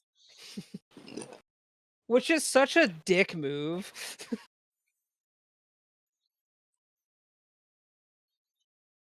But think about shows. I mean, the last two massively successful shows that James Spader was in. James Spader spent the last 10 years on The Blacklist. He spent 4 years on Boston Legal. I believe he was involved in Stargate, as well as several other things. He was in The Office for a long time. James Spader's a phenomenal actor. So again, keeping someone around of his stature is perfect. I'm excited for the Vision series. I don't know if we have a release date for that yet. Look, I just like how the last show we had where I'm like, you know what we haven't heard about in a long time? Where the fuck is Vision? And then that week, they are like, oh, by the way, we're doing this show still. And I'm like, there it is. Marvel's Vision with Paul Bettany set for 2026. Okay. So it'll be in phase 6. Yeah. There's rumors about it's all rumors and it's not from, very credible sources saying that they're trying to get Elizabeth Olsen back. Again, rumors, not credible sources. So as far as I'm aware, she does still have a couple things left in her. She might be done. I imagine they'll probably have her back for Secret Wars, and then that'll be it. Everybody will be back for Secret Wars. There's another character that is rumored for Secret Wars that I can't talk about right now. Because you just watched her die? No. Oh. Because you haven't seen a certain movie. Oh. Oh, is it Charles's sister? Okay. I was going to say, because that was a gimme from the fucking trailers. No. Moving on. Oh. What's her name? Yeah. Cassandra something? Cassandra Nova. Cassandra Nova, yeah. She's fucking crazy powerful in the comics, too, by the way. Oh, yeah. She's crazy hot in the movie. Who plays her? I don't know. Oh, shit. Because I would bang the ancient one. Tilda Swinton? Yes. Tilda Swinton, yeah. But Emma only as... I know she's in the new Nosferatu movie. Is that why she shaved her head? See.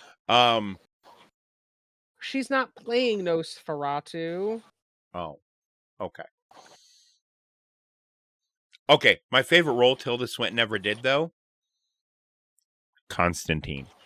Yes. Constantine was so stream. good.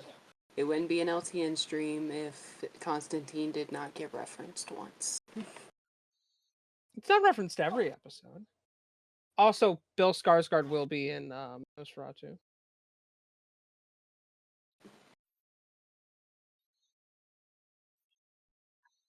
He will be Nosferatu. Yeah, I'm gonna want to fuck. That makes sense. Crazy women characters. Obsessed. Jake, have you played Baldur's Gate 3 yet? I think you would like Lae'zel. Oh God. This is my favorite. She likes it when you beat her up before you fuck her. Jesus Christ. I love this crazy woman character. Yeah. Is that why Jake likes Rhea Ripley? It makes him confused about his sexuality. Yeah, I was gonna say no. Rhea Ripley just makes Jake sexually confused, which it's fair. She does that to everyone, because it's Rhea Bloody Ripley.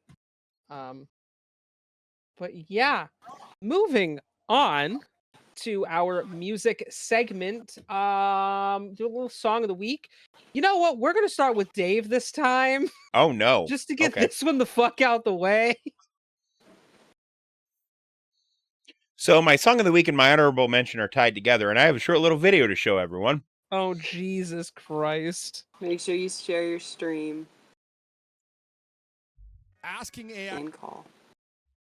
I will. Dude, I can't stop yawning. Wake up! Grab your bush and put a little makeup! I don't know any of the words to that song other than da-da-da-da-da-da. Wake up! Wake up, grab a brush and put on a little makeup, hide the scars that fade away the shake up. Why'd you leave the keys upon the table? Here we go, create another fable. You wanted to, grab a brush and put on a little makeup. You wanted to! All I hear I don't think you trust in my self-righteous suicide. I cried when angels deserve to die. God, I love System of a Down. Father, Also Father, Father, Father, Father, into your hands I commend my spirit. Father, into your hands, why have you forsaken me? Play the video, bud. All right. So my honorable mention this week is somebody who started showing up on my YouTube Shorts feed called Seth Drums. And he does drum covers to songs that are chaotic. And the ones that you have been seeing on YouTube Shorts are songs that AI have written. That's just Seth's content. I also follow Seth. This is just what he does. But so the title of this song is Country Cowboy Rocket Man. And I'm not sorry. We can also thank our head of security IT guy, Zach, for this one. Why? Because he played this last week during our stream. When he requested the song.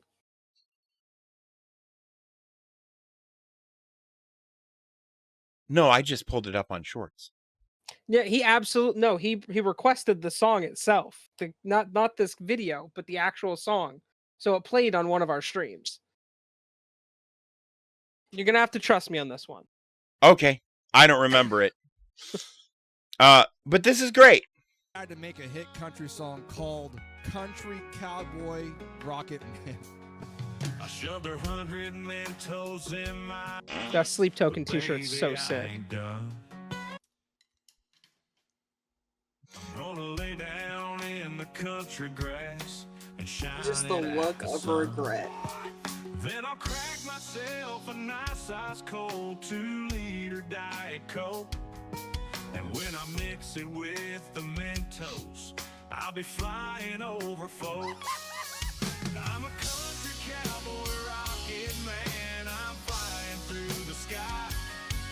That pressure building in my shoots me so high. I'm free from all my sorrows now. I'm flying like a goose. 'Cause I put some Diet Coke and Mentos in my big caboose. Asking AI to make a hit country So hang on. So there is another one where it makes a song called Glue Balloons. I will be right back. So we're gonna asking AI to create a hit country song called Glue Balloons Extended.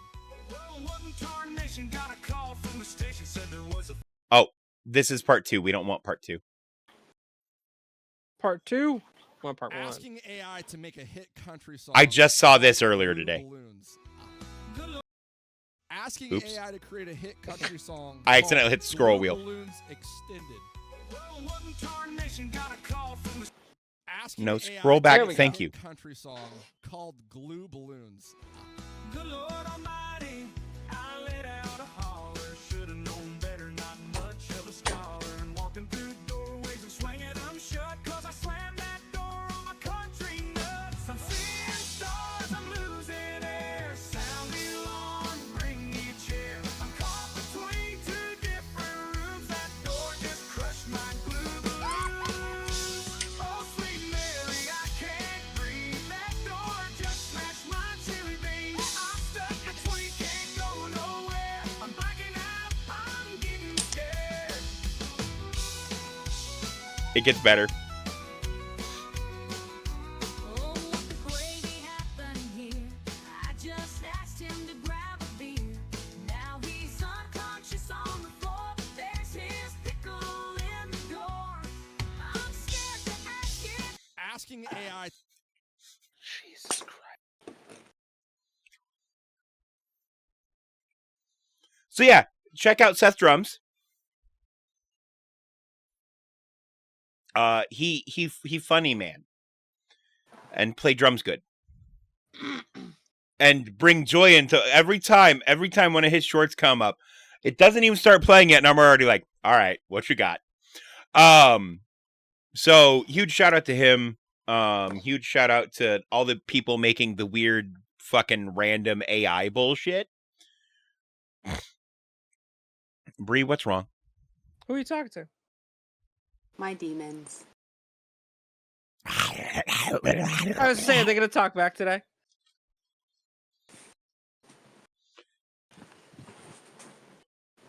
Oh no. They've returned. Hold on. Me.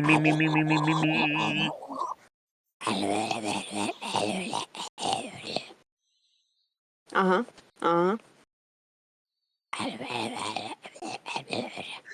But that doesn't answer my question. But I'm asking what decisions in my life led me to this moment, and you're not answering that question.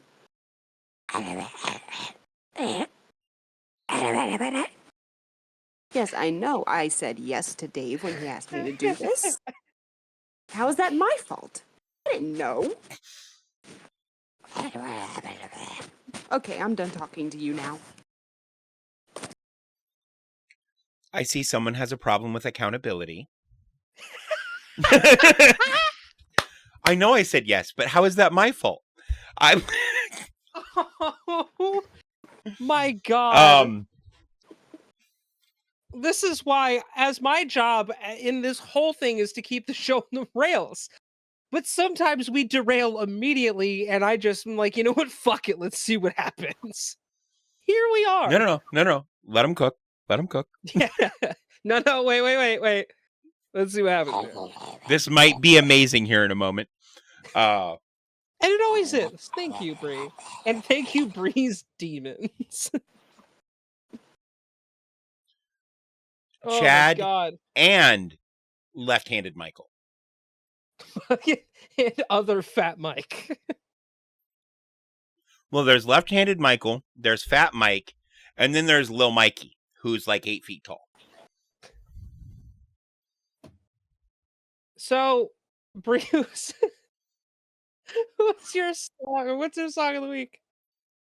My song of the week this week is Sabrina Carpenter's newest hit single called Taste, where the song isn't really what I want to talk about, even though the song is incredible. It's about oh, you got my man? Well, guess what? Every time you kiss him, you're gonna be tasting me. But the music video is what I want to talk about. Stop making that face, Chris. The music video, it's mainly inspired by a movie called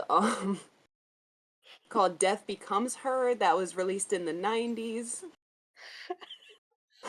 Can I ever get through anything without these motherfuckers doing this shit? Sorry, you said your song was Taste, I had a song I developed earlier this week called... You had to be there when Dave and I had this fucking conversation. I am sorry, continue. One of the lines is, "Can you taste the dirt in my mouth?" I'm sorry, continue. I'm so sorry.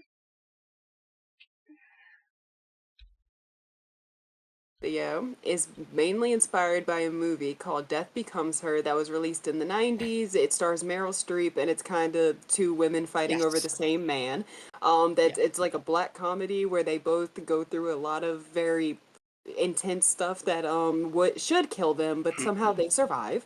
And it has a lot of very interesting and very gory kills in it. There are some other inspirations that I noticed in the music video. There is a reference to a horror movie called Ginger Snaps, which came out in, I believe, the early 2000s. Yes. There are 2 Quentin Tarantino references with Kill Bill and Pulp Fiction. There is a reference to Scream 4, Psycho, Addams Family Values, Texas Chainsaw Massacre, and one that it could be anything, but I've noticed some people saying it's a reference to the movie Sunset Boulevard. So it is definitely a very interesting video to come from. Jenna Ortega in that too? Isn't she in the music the video? other thing.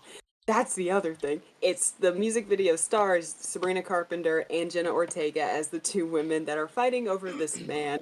And the man is played by Rowan Campbell, aka fucking Corey Cunningham from Halloween Ends. If you have seen the David Gordon Green trilogy of the Halloween franchise, you will understand why I say fucking Corey Cunningham.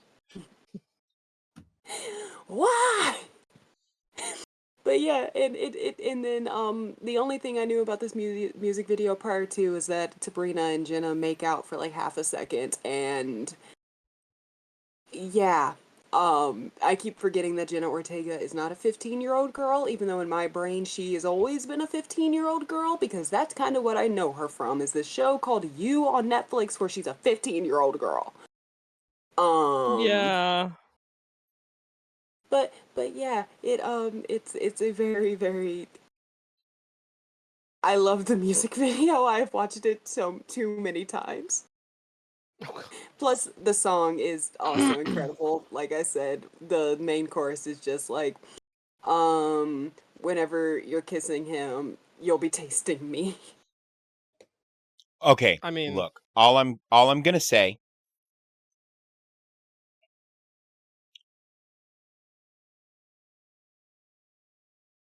She's so fine. Never mind, it derailed.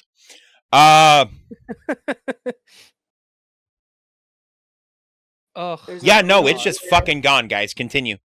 There's a moment where Sabrina gets shot through her stomach. It leaves a giant gaping hole, and then she falls over the edge of a balcony, and then just lands on her back through a fence post.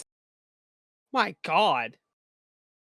And then the next shot is her singing in the hospital while they're taking the fence post out of her back. She stands up, and there's just this giant hole in her stomach. It's so campy, and I love it. Is it? I'll have to check it out because now I'm curious. I haven't heard the song. I've seen it on my timeline. I just haven't had to listen to it. That's wild. I'm down for a good music video. I am a millennial. And just the fact that she is like the current, it's between her and Olivia Rodrigo as the current like princesses of pop. And the fact that she put this kind of music video out. She's like, no, I'm just gonna own this shit. So mine is definitely not the same as that. My song of the week. Let's say. Yes, Chapel Yeah. Roan is a queen. I just say, didn't you have one of her songs last show? Yes. Yeah. My song is Ace of Spades by Motorhead. Mainly because I heard it on a commercial earlier this week, and I was like, I fucking love that song, and I've listened to it so many times. Dude, the fucking just that intro of just let me boo doo. Oh, it's so good. Tony Hawk's Pro Skater 2, man. Oh my god, I just love Motorhead. Yeah, no, it's a classic. I was to say, rest in peace, Lemmy, the legend. You say Motorhead, we all thought, and my brain goes places. So little known fact about Lemmy. Lemmy the Koopaling is named after Lemmy from Motorhead. Fun fact about Lemmy from Motorhead. Do you know who his favorite artist was? Probably Celine Prince. Dion. Prince. Okay. So for a birthday of his, Dave Grohl actually got him one of Prince's albums, and Prince signed it for him. Nice. And they gave it to him. Prince did something at Lemmy's funeral too. Which is crazy to think that now both Prince and Lemmy have passed. But yeah, I thought that was super cool. Yeah, shout out Motorhead. Fucking awesome band. Bree, who is your music corner?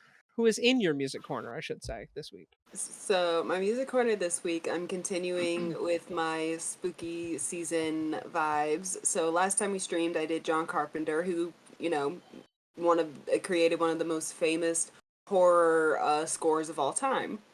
Correct. This week, I have a man who created the second most famous, but they might be neck and neck. The score for the first Friday the 13th movie, Harry Manfredini. Not only did he score the first one, what other horror movies are on this list?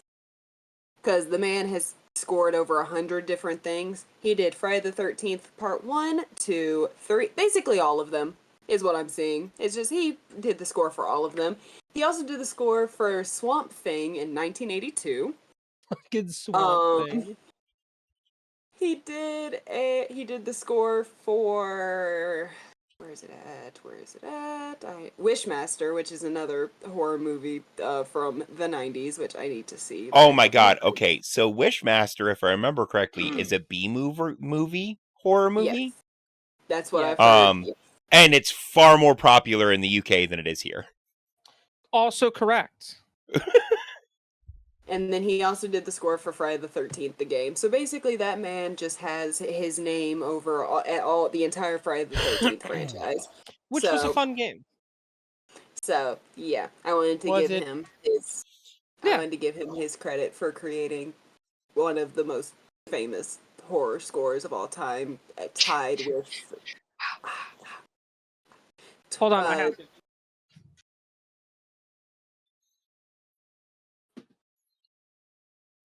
I don't have a Dun dun dun dun dun dun dun dun dun dun. Is this good enough? That does not count as a Jason mask.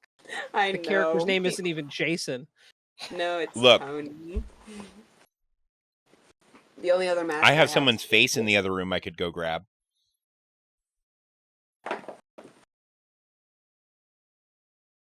What? You're asking for clarification? Fucking what did you just say? It's a mask. It's someone else's face. That is. And Dave said I can only do it once, so I'm going to not only do it once.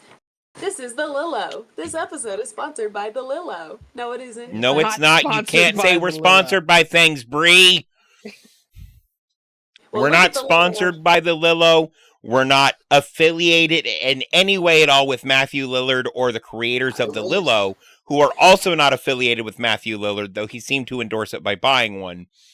No. True. No. I don't want to be affiliated with Hashtag not sponsored. Hashtag Bree ain't the boss. But yeah, look at the Lillo. It is. I love it. Specifically did that just because Dave said I'm only allowed to do it once. Now I have to do it again. No. Bree, I said you could only do it once because you keep trying to make it a sponsor segment, and we can't say that. We can't say that at all. I thought you just meant showing off the Lilo. No, we just don't want to get sued by anybody. Oh, well, I can show off the Lilo anytime I want. As long as I don't say it's sponsored. That's good. Yay. Yeah, no, sure. Sit on Matthew Lillard's face. It's fine. You had to say it. That, you know what? That came out very differently than it sounded in my head. And I heard it the same time you guys did. It's not Sunday. Don't give me ideas. It stands. No, she's hard enough to deal with on Sundays with her thirst levels. Look, all I'm going to say is I may be D, but Bree's the horny one. And yet you Bree keep is the coming horny back one. on Sundays, so I don't think I'm the problem. I don't think that's how that works. No, because if you hated it that much, you would not keep coming back on Sundays. I didn't say I hated it at all. You said I'm already enough to deal with. On Sundays. And exactly, if you with hated the it horniness. That much, you with would the keep coming back. horniness. Yes. You're taking saying- everything I said completely out of context. No, because I think she's doing it because it's funnier that way. No, yeah, it's because 100%. You just pop a gummy. They're Welch's. Oh, dude, shout out to Welch's, bro. I pop a Anywho, gummy. can we? Oh Jesus. It's a Let's gummy just bear. round out whatever the hell this show has been with our final portion of the show. Our musician of the week, which is the Blue Man Group, who was supposed to be ours last week, but we didn't do a show, so it's rolled over.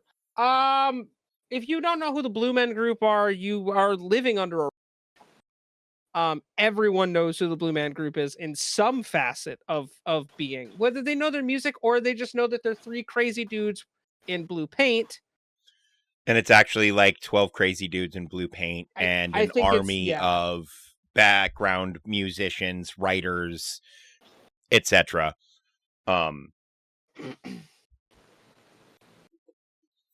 Yeah. Because they have their home show in Vegas, and they have 3 traveling shows that are going at any one point in time. Oh, they have 4 traveling shows now? Yeah. Okay, so... They have 5 shows that go congruently in the United States. One in New York at the Astor Place Theater, which I've been to, which is really nice. Boston at the Charles Playhouse, Chicago at the Briar Street Theater, the Luxor in Vegas, and Icon Park in Orlando, which is the newest one. They also have a show in Shanghai. Oh, weird. I wonder if they do that one in Chinese or English. Probably both. Maybe. Well, and so the only reason there's a question of that in my mind is it's all music. So I'm assuming the spoken parts are in Chinese. But do they translate the music to Chinese, or do they just do it regular? I don't know. It looks like as well they also have a tour that is continuously going, and the Speechless tour, which started in 2019 and is continuing. And before that was the Complex tour, which I actually got a chance to see live. Oh my God, the Complex was so good.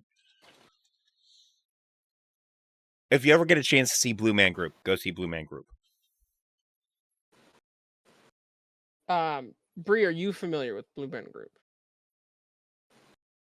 Okay, we're going to fix that right now. I'm just going to play Drumbone. Because it's short and I feel like it's...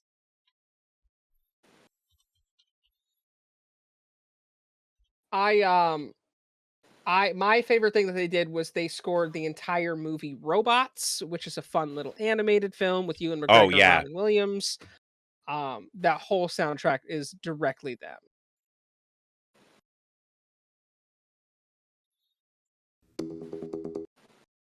So this is kind of a thing, like to give you just the tiniest taste of what Blue Man Group is. Here's a couple minutes of insanity with PVC pipes. Is there a better way to describe it? No. There really isn't. Pretty accurate. My only regret is in this one, they don't beat the piano with the 24-inch soft mallet.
And here's the best part of the whole bit.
Their cover of Baba O'Reilly from the Complex Tour is really good too, if you can find one with decent audio. Yeah, so their main thing is they're percussionists on basically anything. PVC, including instruments that the common man has never seen before. Yeah, they definitely, because they just make a bunch of shit into instruments. They really do. For instance, they play a grand piano in their live show, but they do it by having the whole fucking thing retuned and hitting it with a 24-inch 2-foot soft mallet to play chords. And they just beat on the strings with the fucking mallet. And it's great. And I'm like, that's like a $4,000 piano, homie, that you were just beating with a hammer. Oh, it sounds good though. Yeah, no, they are pretty friggin' cool to go see live. I don't even know whose pick is it next week. Breeze. Is it Bree's pick next week? When in doubt, it's Bree's turn. Usually.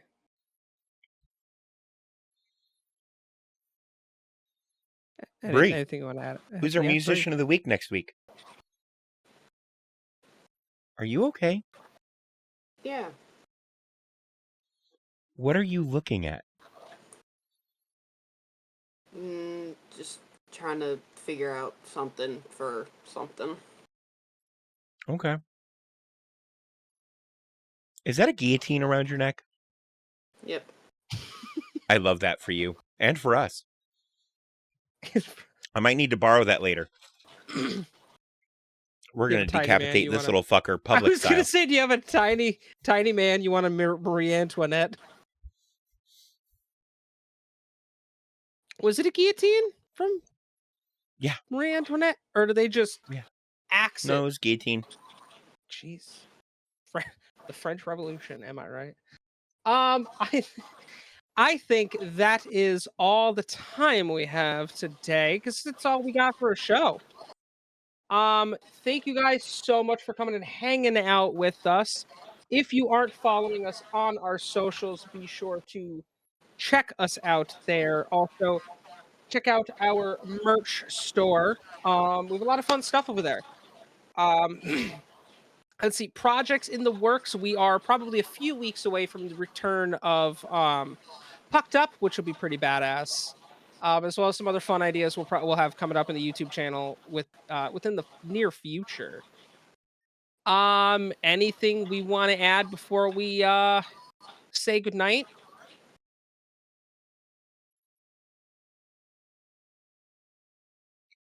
Chris, what color is bananas? Yellow? No. Banana peels are yellow. What color is a banana? Like an off-white creamy color? Why? I had a dream last night that I went to peel a banana. For some reason, I'm allergic to them. But instead of there being a banana inside, it was filled with bees. That is unfortunate. Oh, yeah. No, it was wild. But it also made me realize that bananas aren't yellow. Just the peel is. Huh. Interesting. Well, look, you asked if I had anything to add, and that's something I've been thinking about randomly off and on all day. Yeah, that's an interesting one. That's an interesting one. And all because I had a banana peel full of bees. 1 second. Oh, Jesus. Oh, no. Bree, would you like to hit us with that tagline? Until we see y'all again, I love keep that it for you. simple, stay weird, and don't put ketchup on your mac and cheese. Ooh, yeah, no, don't put ketchup on your mac and cheese. That is good advice. Ketchup is the devil's condiment. Now, that is a conversation you had to be there for. You know what you put in your mac and cheese? Garlic and butter. And maybe Parmesan. We could Little monetize rosemary. just the conversations we have on Shadowhunter Sundays. Oh, hot dogs. I don't know. Hot dogs get mustard and relish. I don't like mustard or relish. Yeah, I don't really like condiments. Then I guess you take your dog raw. Not raw. That is uncondimented. No. Okay. I'm done. Yeah, bye.